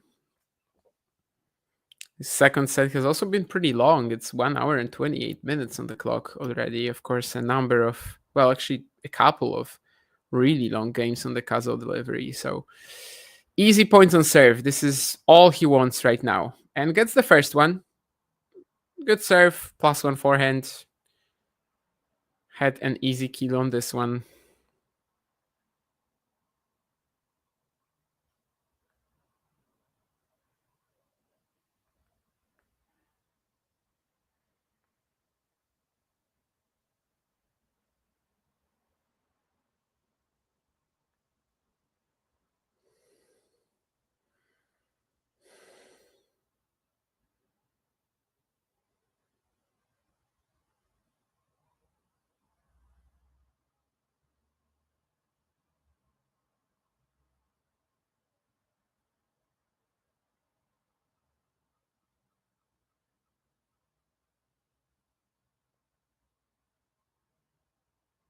Aye, aye, aye. Cazaux trying to throw in this backhand dropper as well. Probably would have been quite surprising that this guy's was decent, but it's just middle of the net. So 15 all.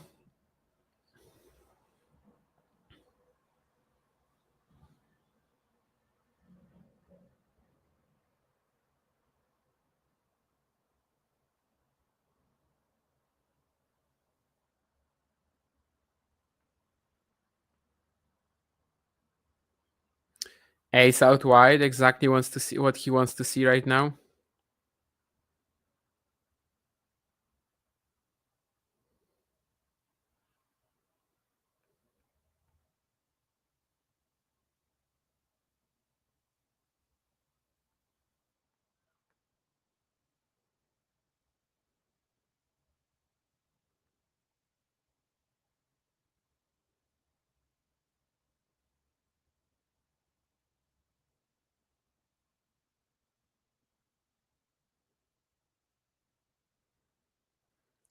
Etcheverry does start the rally on the next point. Plays pretty heavy with that forehand. Goes down the line now. Cazaux is scrambling, but it's some really good footwork again. What can he do from this position? Still defending. Etcheverry going for some pretty sharp angles, but Cazaux is in the point. The ball is pretty low. Tries to lob, but it's not going to be deep enough, and Etcheverry smashes it away. One of the better rallies of the match from Tomás for sure. And now just 2 points away from the set. There's really a need of 3 points coming right now for Arthur. And he's had one this game, right? Well, you can even say 2.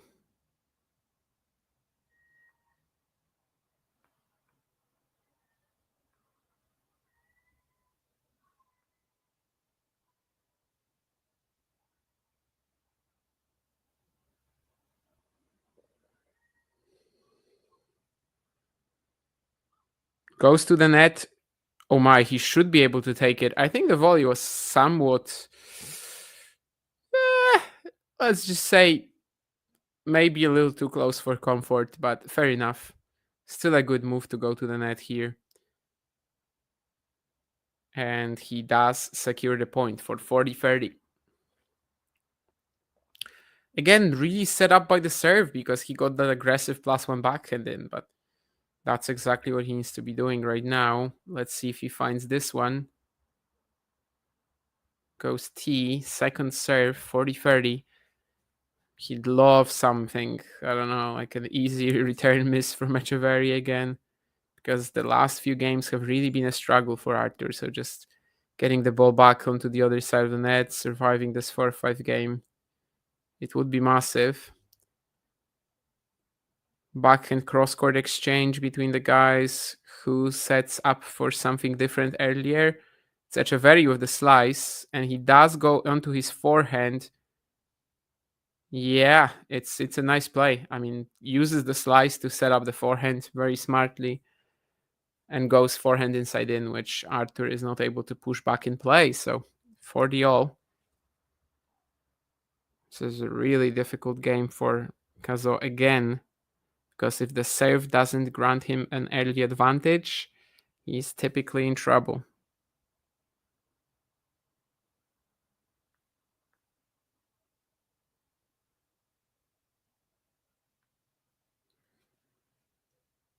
It's a good serve. It's not quite a point ender yet, but he plays the forehand approach nicely and gets the point.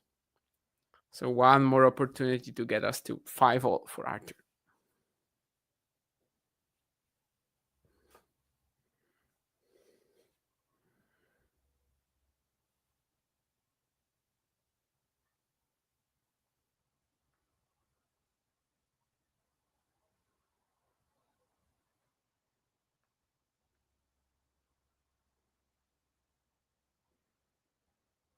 Etcheverry puts Cazaux in trouble right away with the return and will be able to take it away as well. Already that return down the line with the backhand from Etcheverry, that was enough for Arthur to just be scrambling.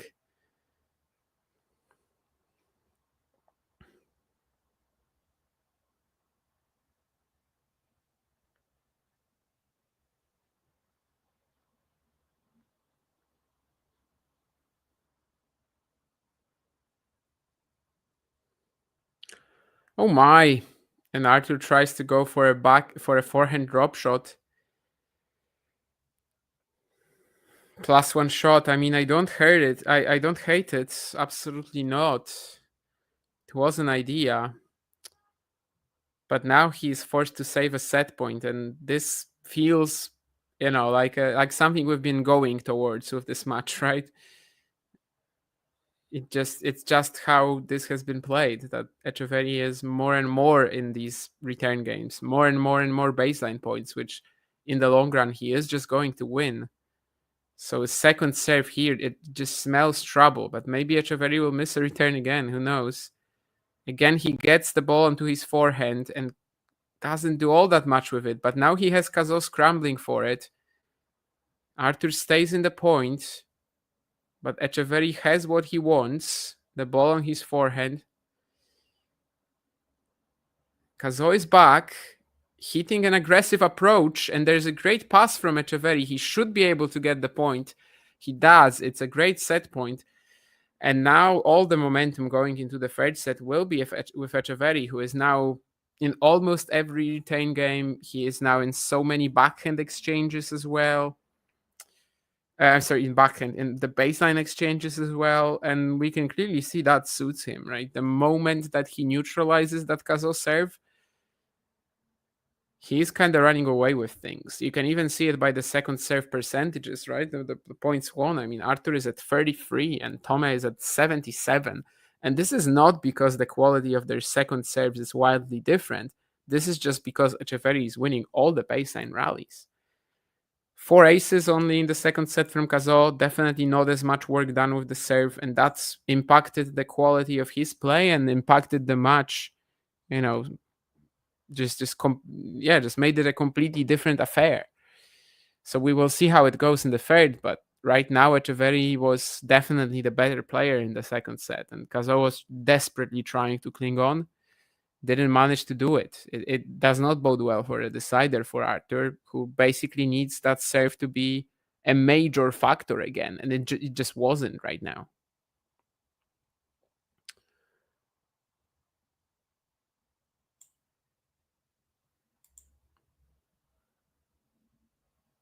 Third set coming. Borges won the opener against Misolic and is starting the second set. So far, no surprises there. I will get myself some water while we wait for the decider to begin.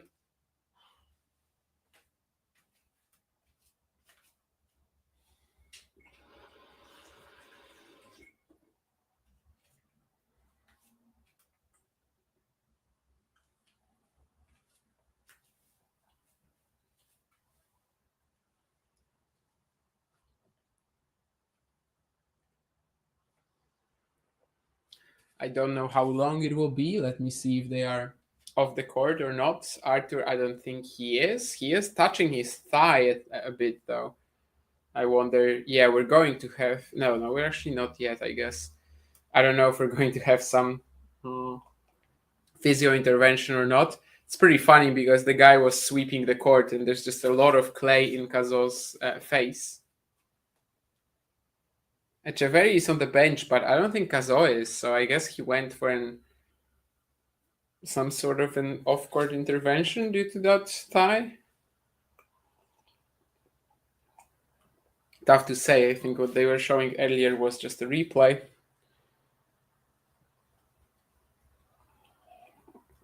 But yeah, they're still prepping the court for the third set with with some water coming in and everything. Wasn't needed yesterday when it was a lot more drippy and rainy, but today we have some very nice weather in Gstaad as well. It's not only Poland that is very nice right now.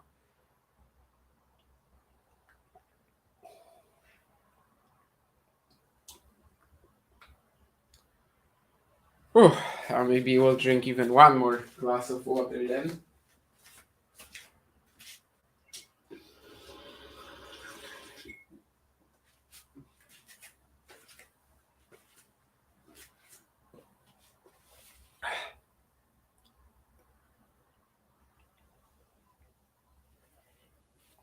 Let's see how long it takes for Arthur to be back.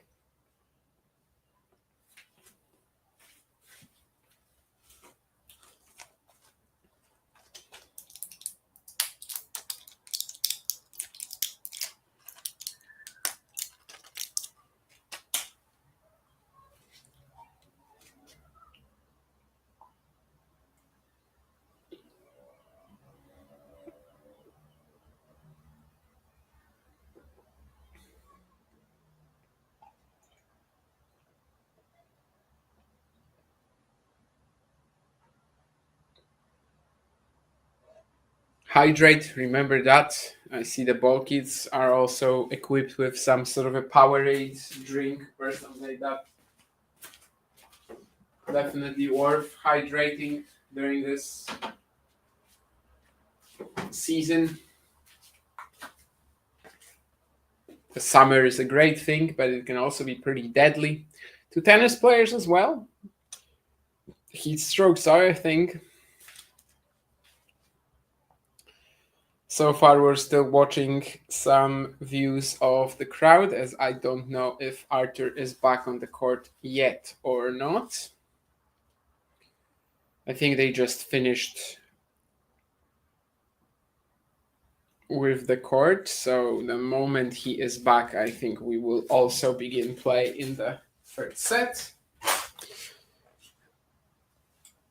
I can see Etcheverry from this angle, but I really can't tell if Arthur is there, since Etcheverry is dressed in white and he's very easy to spot in the shadows, whereas Arthur had a black shirt.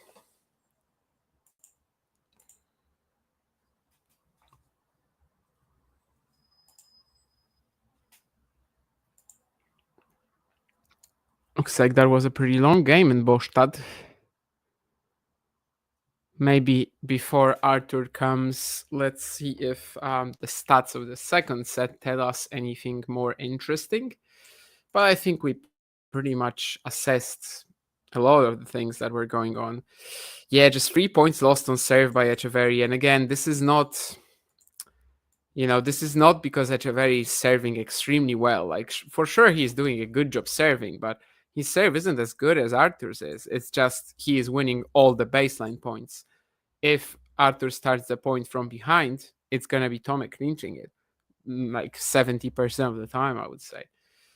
And yeah, it shows up in the percentages for Cazaux as well. Not as many aces, not as many anything really. Still, the winner unforced errors, like stats, they are still sort of more towards Arthur, but it's mostly just errors in longer baseline play, and the winners are the putaways that the serve gets him. So yeah, it was not an easy set from his perspective. I think Etcheverry definitely played better and just sort of kept applying more and more pressure. And I guess soon we will know whether this continues or not. And Arthur is back. So Etcheverry is starting the third set on serve. As you could see in the second, he was barely dropping points on serve.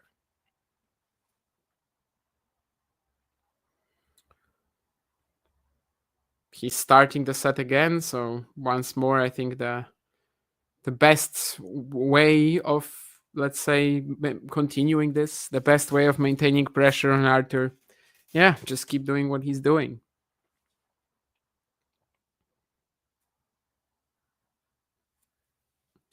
Serve well, get the games quickly, dominate the baseline points, and then basically hope that he gets enough play on Cazaux' serve, which recently he has been.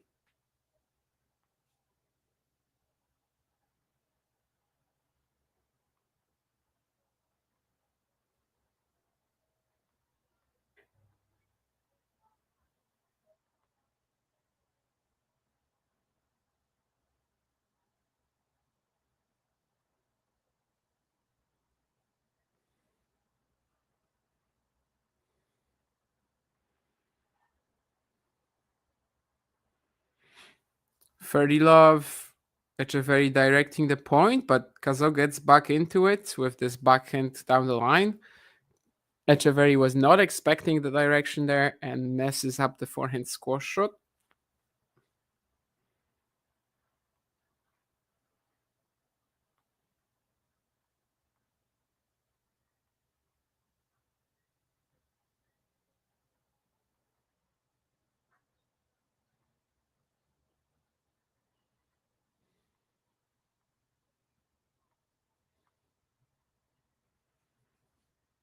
This should be more comfortable for Etcheverry, I guess, but he also can't quite close this out.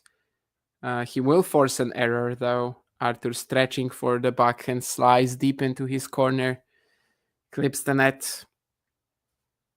Can Cazaux somehow reverse the trend that we've been seeing in this match? My I won't lie to you guys. My feeling is he probably will not, but we'll see.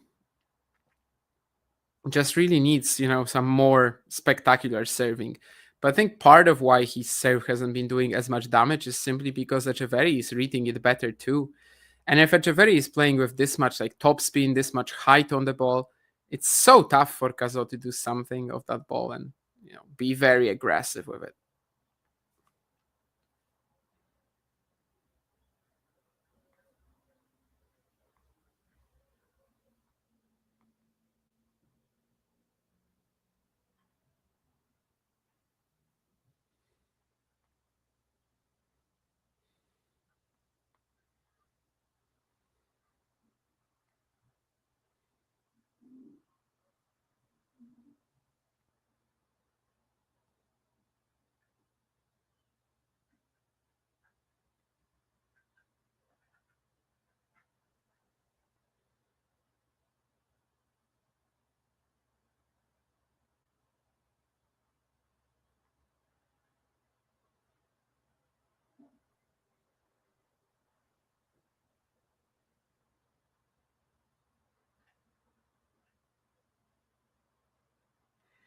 All right, first game of the third set from Cazaux. From on Cazaux' serve, and I think something that will also tell us a lot about how this one will go. Right, a good start for Arthur here. 2 aces, 2 pretty short exchanges. He's able to capitalize on, and the momentum is back and the confidence is back. But similar like last time, a break here, and it will be so difficult for him to keep up with Etcheverry from this position.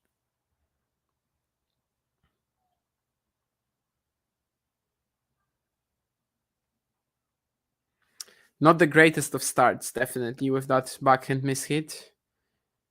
First serve again, not doing as much as it used to in the opener.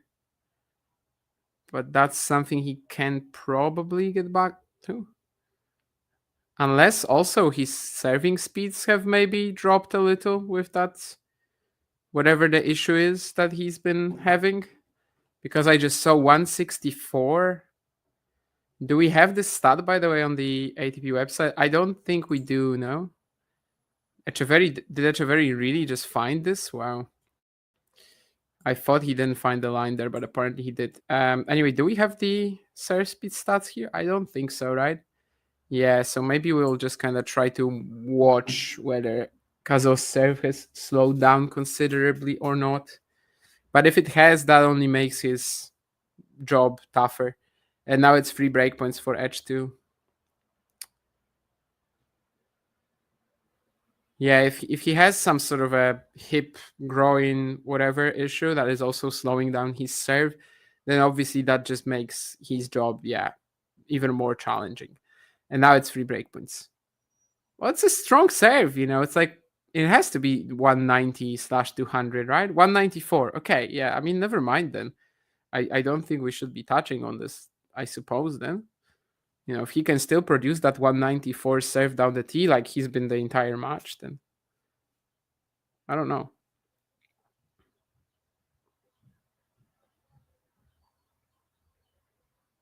And yeah, that's another great serve.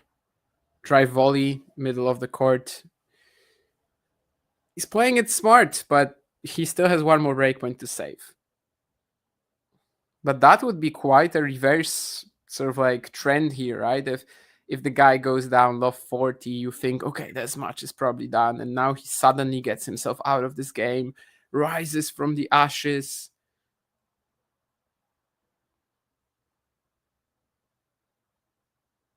And he does rise from the ashes with another strong first serve. So yeah, at least the potential thoughts that we had about Arthur's serve maybe being hampered right now, at least that's not a thing. So that gives him a fighting chance.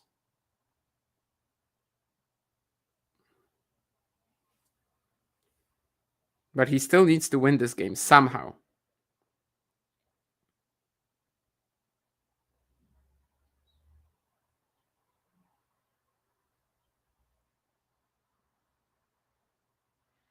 Misolic, I started watching that one against Borges a while ago, but yeah, it just doesn't seem like Misolic is playing his best right now. Probably the weakest performances we've seen from him in a while. These Gstaad main draw matches. So yeah. Well, I don't know if he will break the top 100 this week because it still depends on other results, but he will not do it today.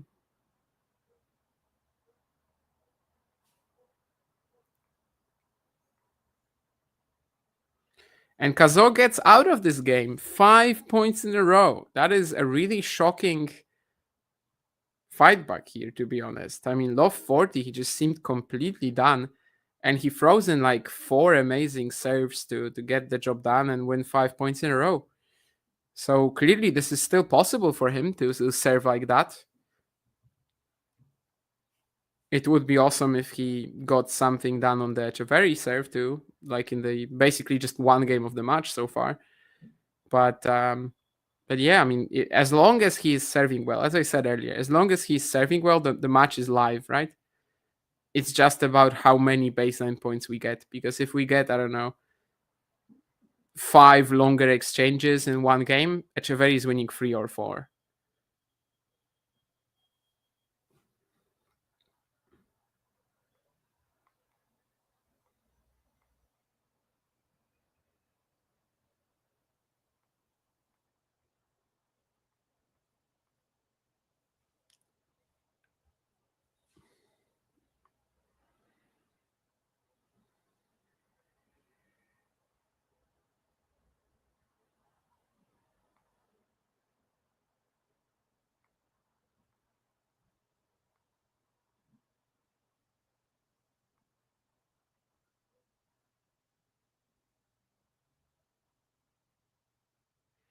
And this is just another rapid hold for Etcheverry loading up. Tomás, of course, is a very strong server too. I mean, it's not really talked about because he plays on clay mostly, and you don't feel like it's a major thing in his game, right? But he's super tall. Like you could actually make the argument that he should be serving even better with the size that he has, really. But still, it's a good serve. As I say that, he hits a double fault, but of course it's at 40-15. Can't blame him for trying to be a little bit more aggressive with the placement of that kicker.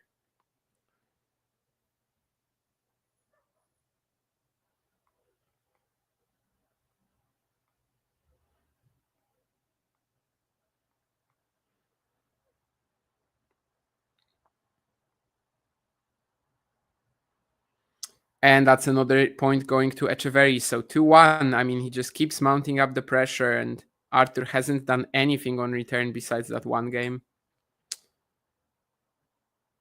How many break points do I think Arthur will get? I mean, he's only had 1 in this match, and I'm not sure he's getting more. You know, Etcheverry lost 3 points in the entire second set on serve. And then in the first set, I think he lost 6. Yeah, in the first set, he lost 6 points on serve. So 4 was to break. So if we count it in total, and I think this set he's only lost maybe 1 on serve so far. So if you count it in total, we've had 11 games on the Etcheverry serve, and he's lost maybe 10 points, 9 points. I don't think Arthur is getting to a breakpoint from here. I think if he does, or maybe there's a horrible Etcheverry game in there somewhere, but if Arthur wants to win this match, it's like maybe something like the first set. So out of nowhere, he gets a break, or just a tie break. But I mean, at this point, everything is kind of, everything is trending towards Etcheverry right now.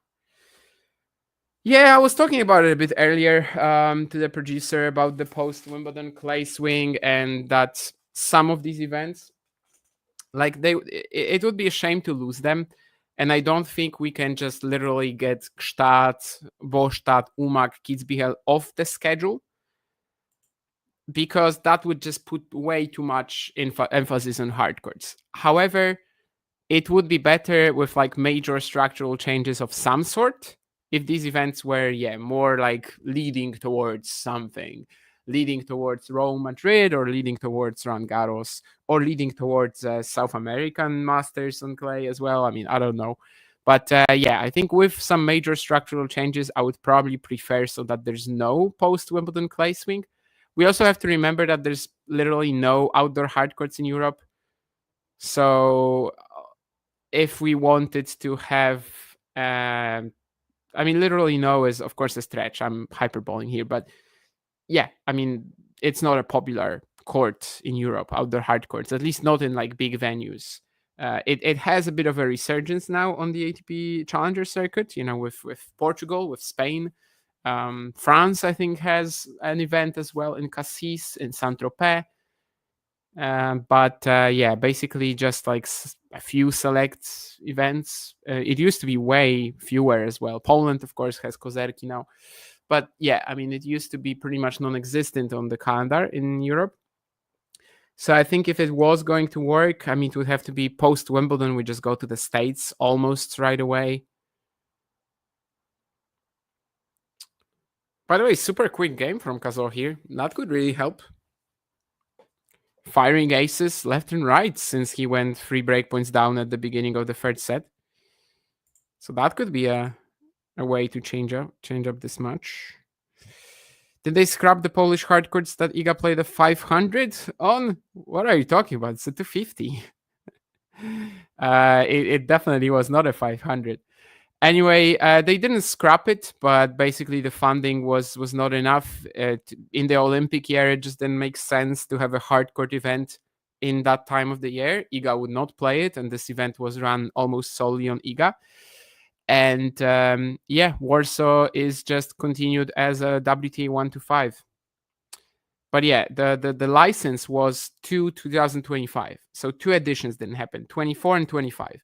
24, it was just impossible to hold it in the Olympic year. I mean, yeah, it's just schedule-wise, it makes no sense. And for 25, the financial backing just wasn't maintained because the event was not making money. Whether it was not making money due to, the incapability of making money at this event, no, I don't think so. I think it was still probably with better organization, maybe it could have. But yeah, we lost. We had the license for 2 more years, but it was canceled for both seasons. And currently, there are no real plans to bring it back.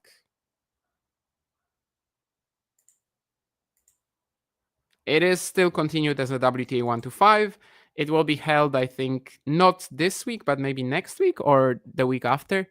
I will not be there during that event. I don't think I've come to it since it's been a 1-5. Yeah, I didn't go last year either. Since Monday, I will be away from home for 3 weeks, and it's not part of my trip. 2 of these weeks will be tennis events. Yeah, I only do the big ones, indeed. Well, I mean, there's just a certain limit for me in terms of women's tennis, I cannot watch too much women's tennis live during the year. Anyway, I mean, that's crazy because the second game of this set, that was Cazaux losing love 40, and then he won the next 5 points, and now he was 40 love up, and he lost the next 3, but he gets a game point again. It's just live and die, he has to hit the serve, he has to find it, because otherwise he is in trouble. But if he's finding the first serve, clearly he's still all right. So let's see if he closes out the game. And I think he did. Yeah, he did. Okay. So yeah, basically another game that Cazaux just wins on the quality of his first serve alone. And as long as he's doing that, somehow maybe he can stick with Etcheverry. He is touching his hip area, maybe growing, I don't know.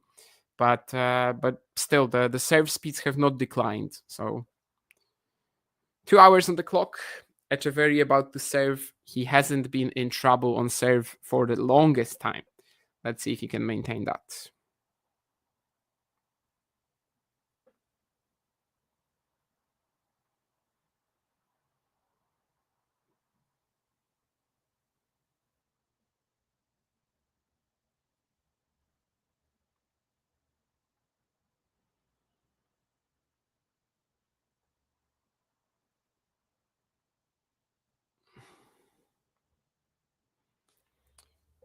It's a longer rally. Etcheverry forced to slice. It's pretty short, but Cazaux tries to kind of outsmart him, I suppose. Goes for a very narrow angle. Yeah, doesn't quite work out whatsoever.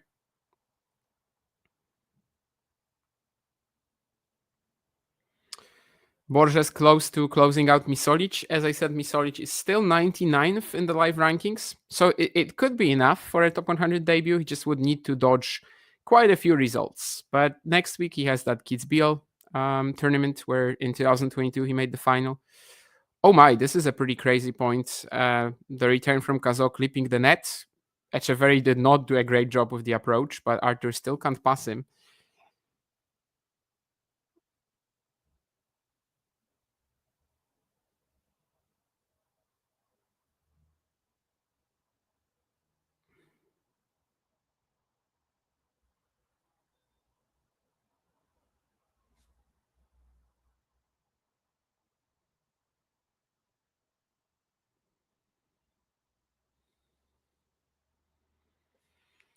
Right. Ferdy Love, Etcheverry. This is a different game because Arthur was, he had a shot at winning both points, which is kind of unusual on the Etcheverry serve of late. And he's also in charge of the next one, but can he like put the forehand away? Finally does, yeah. I mean, it took a combination of aggressive strikes, but he does get it over the line in the end. Favorite WTA match at Wimbledon? I didn't watch them all, but Nick was quite dismissive of all matches bar Sabalenka and Anisimova. Yeah, actually, it's a fair point that because Iga won and all her matches were so easy, we didn't really get like a classic. How about Anisimova Noskova? Is that one that I can submit for this discussion? I would have to look at the draw also, like to kind of refresh my memory. But I think it's fair to say Sabalenka and Isimova. I watched a bit of it. I don't know if I loved it, but it was an important match for the tournament. It was high quality, the ball striking, of course. I don't think it was as good as maybe you would hope for, especially if you just like look at the scoreline and you think, oh, this was a classic. I don't think it was quite that. But yeah, I suppose we didn't have any major. I mean, there were some earlier in the events like Bencic, Cocciaretto, but I don't know if enough people paid attention to them. I saw some praise for Krejcikova Navarro, but I just didn't see a ball from that one whatsoever. Beautiful backhand line from Etcheverry, so he gets to 3-2. I maybe would also submit Andreeva Bencic, if that makes sense. But yeah, for me, it was probably Noskova and Isimova. Just felt like a really important match. Fourth round there, whoever wins probably get to the semis. Back and forth as well. Anisimova having these chances, Noskova having these chances, and then Anisimova fighting back in both sets, 2 and 3. Yeah, I would say that one was probably my favorite. Sigmund Sabalenka, yeah, actually, that's very fair. Yeah, that's probably the best one. Just unique clash of styles. Zygmunt doing all sorts of things to try to mess Sabalenka up and almost coming away with it. Zygmunt is always fun, or at least if you kind of ignore the fact that she takes so much between the points. And yeah. Will Cilic win another main tour title before retiring? Yeah. I mean, he won Hangzhou last year. There's no reason for him not to win, I don't know, like another 250 in Asia. But at the same time, if I was going to say yes or no, it's obviously clearer. Like it's easier to know, I would say.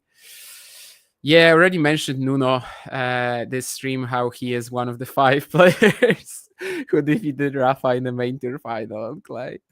I know it's such a fake stat, kind of, but at the same time, it's worth bringing up, I think.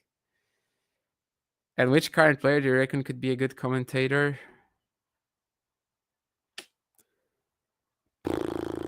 Who is good? Medvedev, right? Medvedev would be good, I think. The good mix. It's a good mixture of like understanding of the game and also just being very eloquent. I think Medvedev would be a good shout. Of course, that's just a name I took off the top of my head, so perhaps there are some better options. But I was just thinking about somebody who is pretty tactical and also just like a fun person. Like you wouldn't put Pedro Martinez in the commentary. Okay, this is kind of wrong because I don't know. Maybe Pedro Martinez in Spanish interviews is fascinating. There's clearly a language barrier thing too, but I don't know. I just don't feel like Pedro Martinez would be an amazing commentator in English, at least. Whereas for Danila, I think that's not really something that would stop him from giving his best. So I think Medvedev is a good shot. I'm happy with that answer.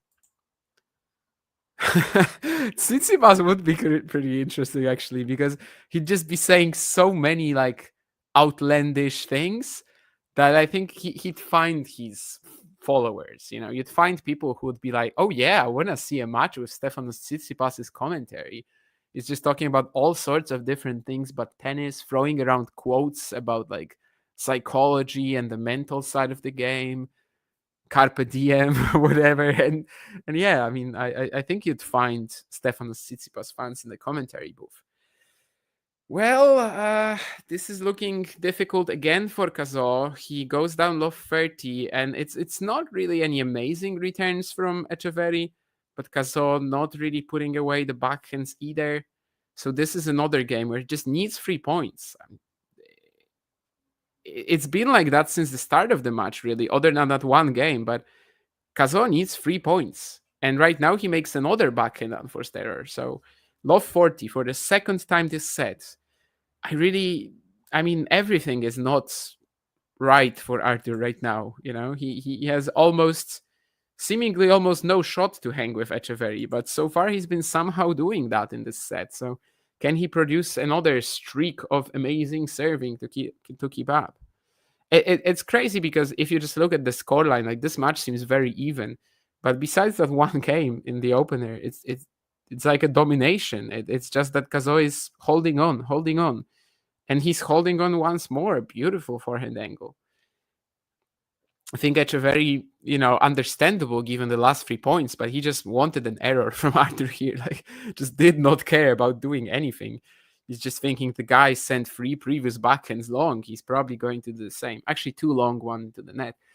But he's probably going to do the same. Not yet, at least. And sort of like complacency was an issue, maybe as well for Edge in the first game of this set on the Cazaux serve.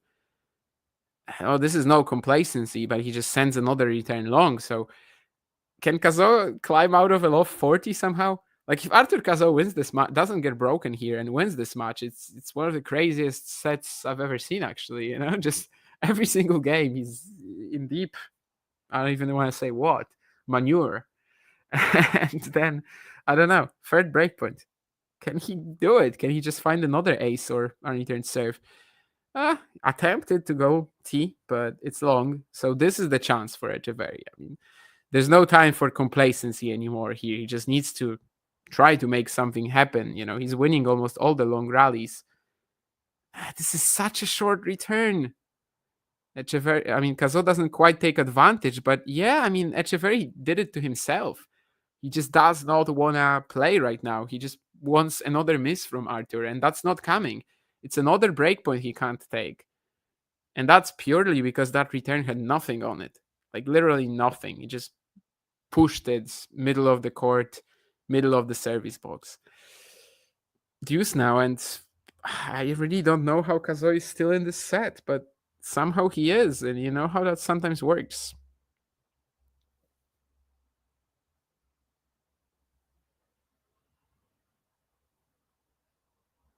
Second serve smells trouble, but he won the previous point. And yeah, this time Etcheverry playing with a lot more like heavy topspin. I don't know if he'll win the point, but at least he's trying to do something at deuce. Yeah, Cazaux trying to go for a forehand line, but that's just a bailout. That's gonna be in the fence. So fourth breakpoint in this game, 7th in the set, I think.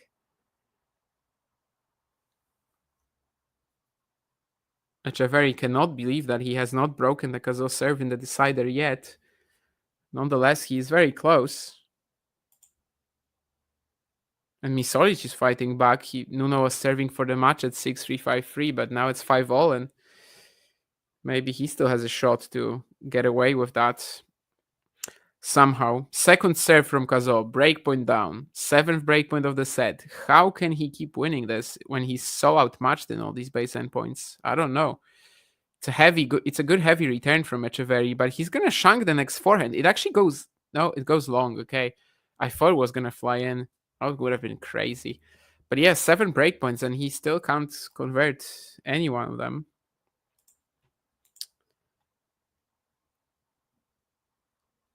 Yeah, Habemus, I love that match. Cerundolo Navone will definitely be watching this one after, well, probably after this match ends, since it will be after Misoji and Borges.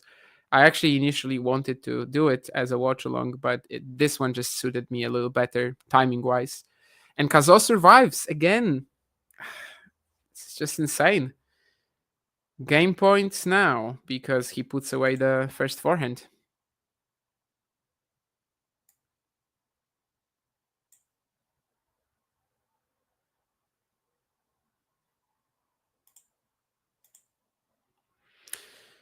Navone, of course, defeated Juan Manuel Cerundolo on Saturday in the Braunschweig final. Now he plays against Fran. Has a real shot for sure. Fran's form has kind of escaped him recently, and yeah, Navone, so such a quality clay courter. I know the results haven't really come this year, but well, now they have with the Braunschweig title last week. And Cazaux survives another game like this, so 7 breakpoints now that he has saved in this set, and he's somehow still on serve. I mean, if he wins this match, it's both a ridiculous story from his perspective, how he keeps delivering the goods with the big serves, breakpoints down, but also Etcheverry. I mean, he will be kicking himself after this one. He's having a disaster on some of these. Borges holds for 6-5. That feels very crucial because he was potentially in trouble there, I think, with the 1530 and maybe even a breakpoint. I don't know. I wasn't paying that much attention. New balls as well for Etcheverry. I mean, he hasn't been in trouble on serve in 25 hours, so this could only help, maybe, but we'll see. Potentially just for 3 holds away from the tiebreak as well, Cazaux. I mean, it's a brutal way of looking at things, but maybe he has to. Although, love 15 now. All these chances that Cazaux has saved, all these chances that Etcheverry has wasted, maybe I should rather say, will they now be the burden that the Argentinian cannot take anymore? That first forehand here, that unforced error, was pretty rough. Etcheverry also hasn't really had to play on serve for a while. He hasn't been in any sort of difficult situation, so I don't think we fully know how he would react to it.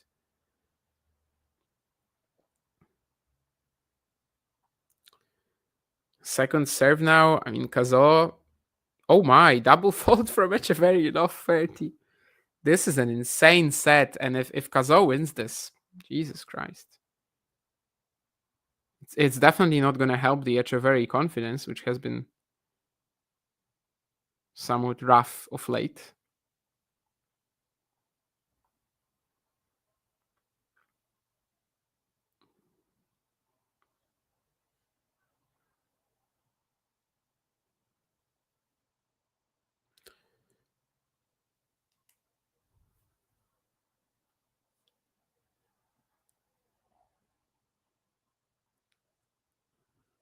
And now Love 30, another second serve. I mean, he's very safe with this one. And oh my, that's unlucky.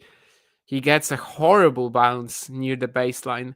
And now it's going to be 3 breakpoints for Cazaux. That is just incredible what we're watching here. No idea how Cazaux is in this set, but now he might be leading it. Now he might be 2 holds away from the win. And finally from that first ATP Tour quarterfinal as well. I mean, Etcheverry will just... It's not going to be a good birthday tomorrow, if he loses this match. I don't care that he will be in Kitzbühel eating the Wiener Schnitzel. He will not be enjoying himself. Ace down the tee. I mean, maybe now it's his time to start firing big serves when the opportunity arises for Arthur.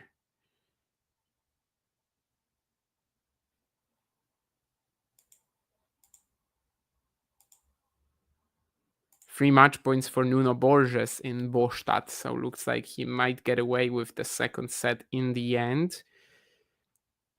It's a good return from Cazaux. Etcheverry shanking the forehand pretty much, but it lands on the baseline. This is so uncomfortable right now.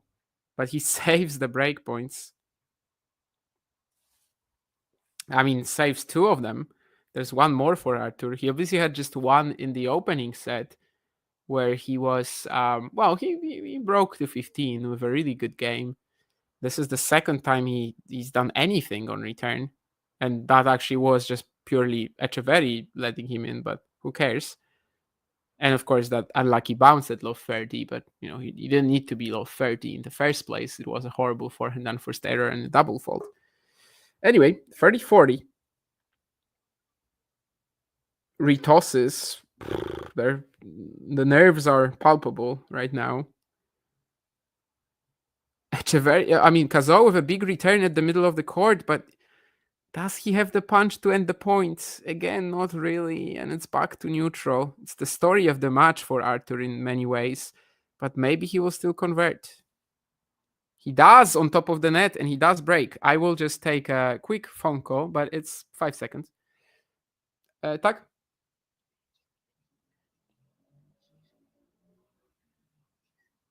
Tak jest. Do widzenia. Sorry, that was a call from the dentist. I just had to say that I am confirming my visit tomorrow. So yeah, I took it on stream because I knew it was 5 seconds. I had a very similar last time I was there, which was actually on Wednesday. I've been to the dentist 2 times this week, and I'm going again tomorrow. But don't worry, it's nothing too serious. I was just for like a control visit or whatever on Monday, then for like a, I don't even know the terms in English. Anyway, I'm not gonna talk about it too much. But yeah, I'm going again tomorrow. So I knew that this call was gonna happen. I didn't know if it was gonna be on stream, but I knew it was gonna be 5 seconds, since I basically just had to say yes, I'm coming. And of course the pleasantries. Well, Cazaux has broken. I mean, this is a complete, twist all of a sudden, but that's often how it works, right? One player does not take his chances and the other suddenly gets it. Speaking of not taking his chances, Misolic has now saved 3 match points in a row to push it to the tiebreak against Borges. So both these matches in Gstaad and Gstaad are pretty crazy. If Arthur wins this, oh my god, he's just 2 holes away. He's, to put it in some other like form as well, he's what, 8 great first serves away. He's found so many this match, and including on a lot of these breakpoints. So this could be a crazy win.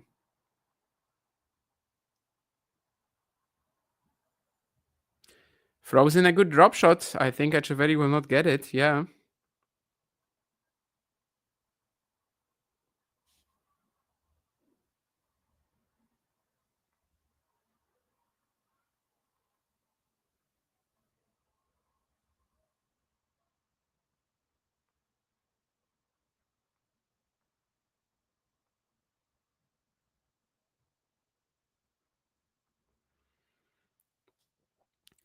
And now he finds that jumping backhand on the line as well. He's on top right now, and he's showing it to Etcheverry. He's gonna ruin his birthday, maybe.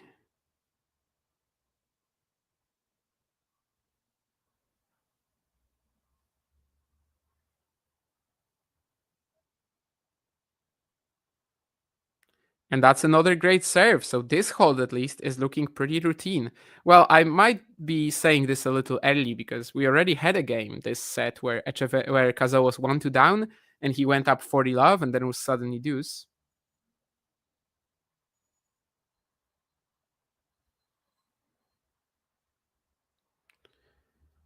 So he'll be trying to avoid this, obviously.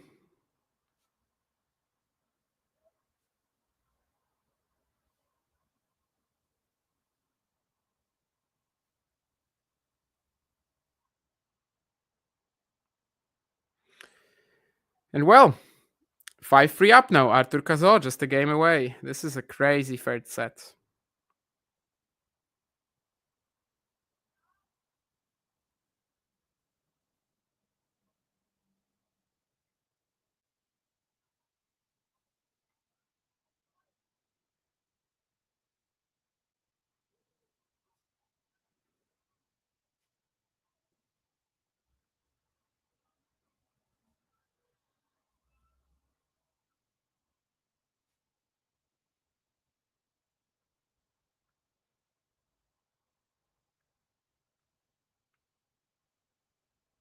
Well, frozen a drop shot. I was talking about that one. Backhand deep in the court. It's kind of like what Pavlovic was doing to Etcheverry in Braunschweig last week.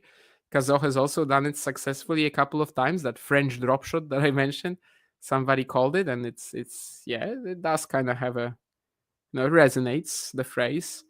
Love 15.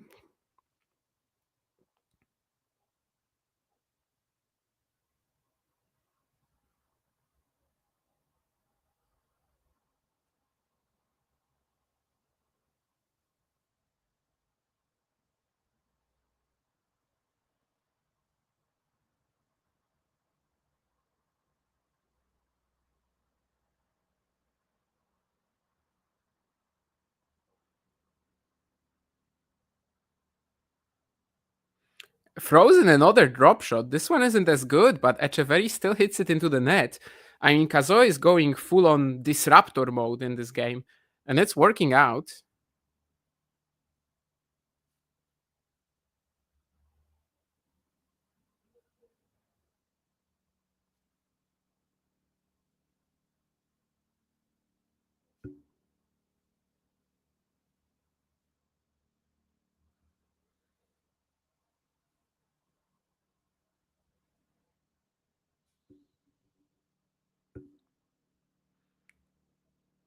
Unreturned serve down the T will really help Etcheverry at the moment.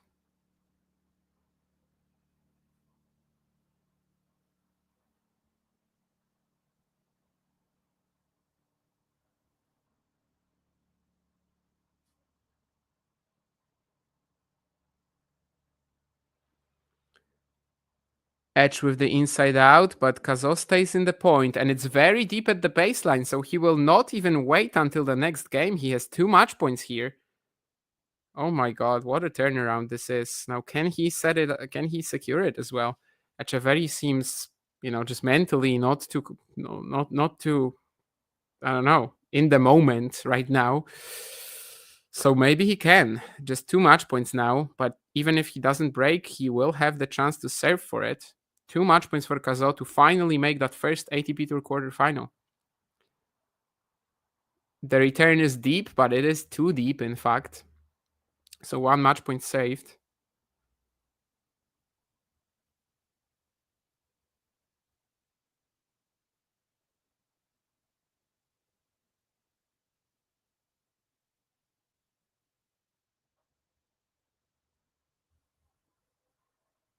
I don't really trust Etcheverry to put too many ground strokes in right now, to be honest. So he could use another quick point, but it's not going to be that. And Cazaux goes for another drop shot. Etcheverry has a lot of time on this, should put the smash away, and he does. This time the disruptor idea kind of hurt Cazaux. Maybe if he just stayed in the rally with Edge, who is so in trouble right now. By the way, Misori just took the second set against Borges, 7-1 in the breaker. So it looks like after this match, I will still have time to catch up on that one, which, well, I guess I like, but this would be quite a win for Philippe to secure that top 100. I was watching it for a bit earlier, and he still looked like he lacked that explosiveness that he was missing yesterday against Miller, but maybe he's found something now. And the return goes out, so it looks like after these two match points, Cazaux might actually have to secure this game after the changeover. I don't know if that's good for him. I mean, well, it's not good for him, obviously. We'd have loved to just like come out with this right now, but good on Etcheverry for at least winning that pretty long point that's on the second match point. Had to play the smash, had to stay a bit more calm with the Cazaux drop shot than he did on the previous 2 points. So I guess there was something there, but can he just close out the game here and make it go to the changeover? Yeah, he should. Big back and cross court. Etcheverry survives, and Cazaux will have to serve for the match after the change of ends. Yeah, absolutely.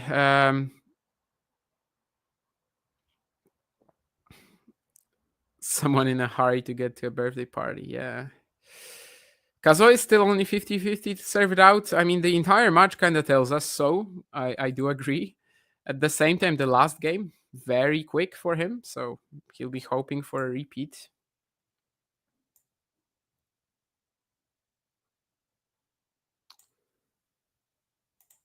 A lot depends as well on Etcheverry's mental, I think. But yeah, mostly on, of course, how many first serves Arthur gets, how well they're placed. He might kind of get this game away from Etcheverry without Tomé having any opinion on it. And that's what he will be trying to do. But this is a brutal set in the making. I mean, whoever loses this right now will not go to sleep today thinking, oh, I did a good job, you know? Maybe will not go to sleep today at all. I mean, Cazaux has just had too much points, played a drop shot that was maybe a little subpar, but he will be thinking, I could have done a bit more on that point. Etcheverry, of course, not breaking with the two of 40s early in the set. That was just wild. So, one last game for Cazaux. He just needs 3 points on serve. He's been getting them most of the match. And if he gets that, he's probably going to get away with this. 0-7 in round of 16 matches. I don't know if it's playing into his mental position here at all. I would say probably not. Like it's great to make a first quarterfinal, but is it really a milestone that you're going to like wish for that much? Probably not. But he's had a few chokes in these matches, 5-3 against Felix, especially last year in Montpellier. Let's see. It's a good first serve, but it's enough for Etcheverry to get back into a neutral rally. Which again, he's favored to win. He's not guaranteed to win. He is favored though, and Arthur makes a backhand unforced error. Oh my goodness. I mean, what a brutal encounter. I was expecting a good match. I was expecting a tight match. It actually, for the longest time, it was not close at all. I mean, Etcheverry was just so dominant. And then, he doesn't take his chances. Arthur does his. And yeah, here's where we are. Love 15 at 5-4. It's not a great first serve, really. Maybe Etcheverry will help. Maybe he won't. He plays the ball a bit short, yeah. Again, that forehand, just leaving it so short in the court. Arthur is good in taking advantage of this. The backhand cross court goes to the net, doesn't even need to play the volley. But this is on the Etcheverry forehand, just being so devoid of confidence right now. Just cannot play it that short, especially against a guy who does not have the punch of the baseline to just like knock you out in a long point, right? He needs that shorter ball, and you're just feeding it to him. And this is a good serve. He has to put away the smash, but this should be really easy, and it is. It was like right on top of the net. I think he would struggle to find a trajectory here which would land in the net. So yeah, this is just basically given to him by the quality of his serve again. 30-15, just 2 points away, Arthur. 2 more good serves, and he's got it.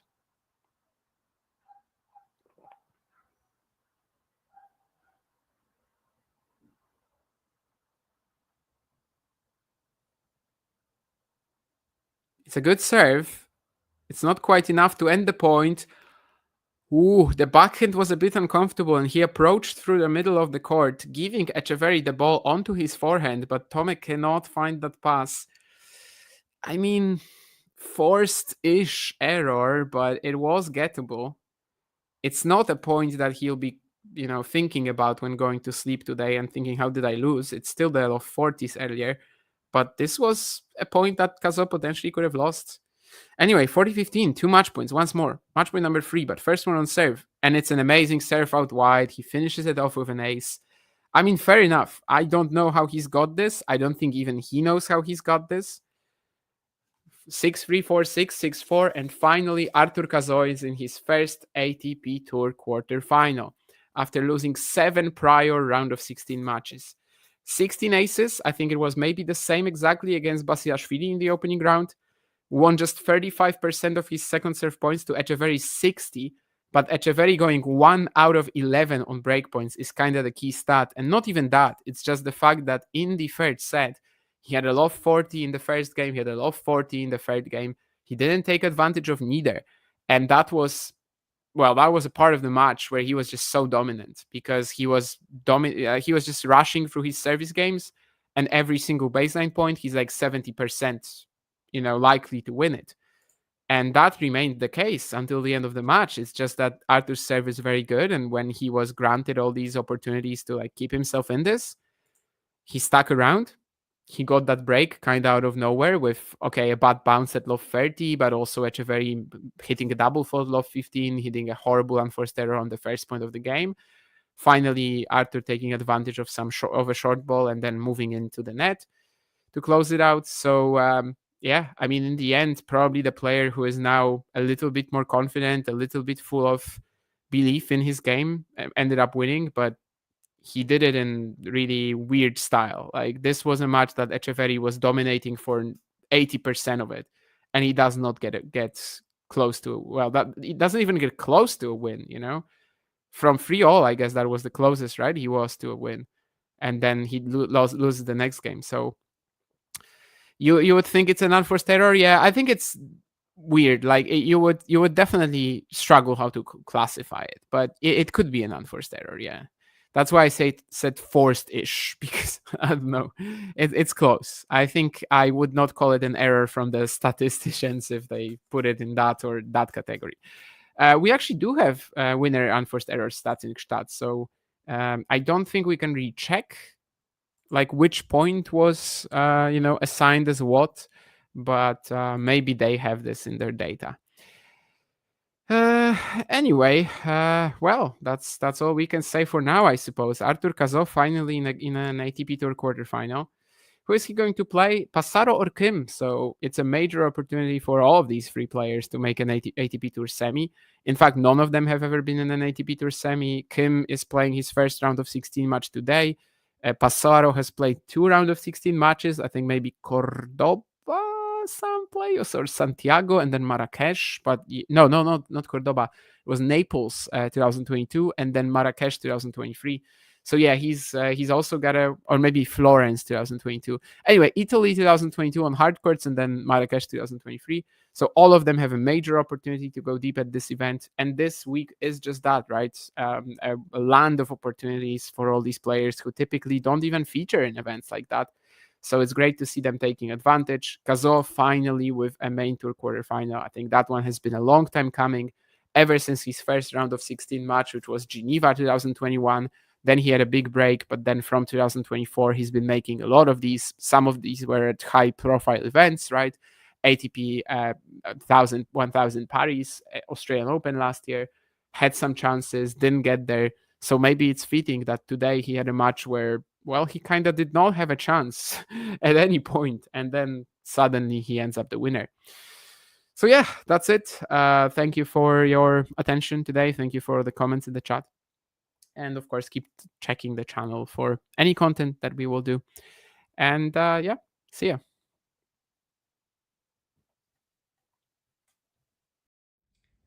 If you enjoyed this video, make sure you hit that like button.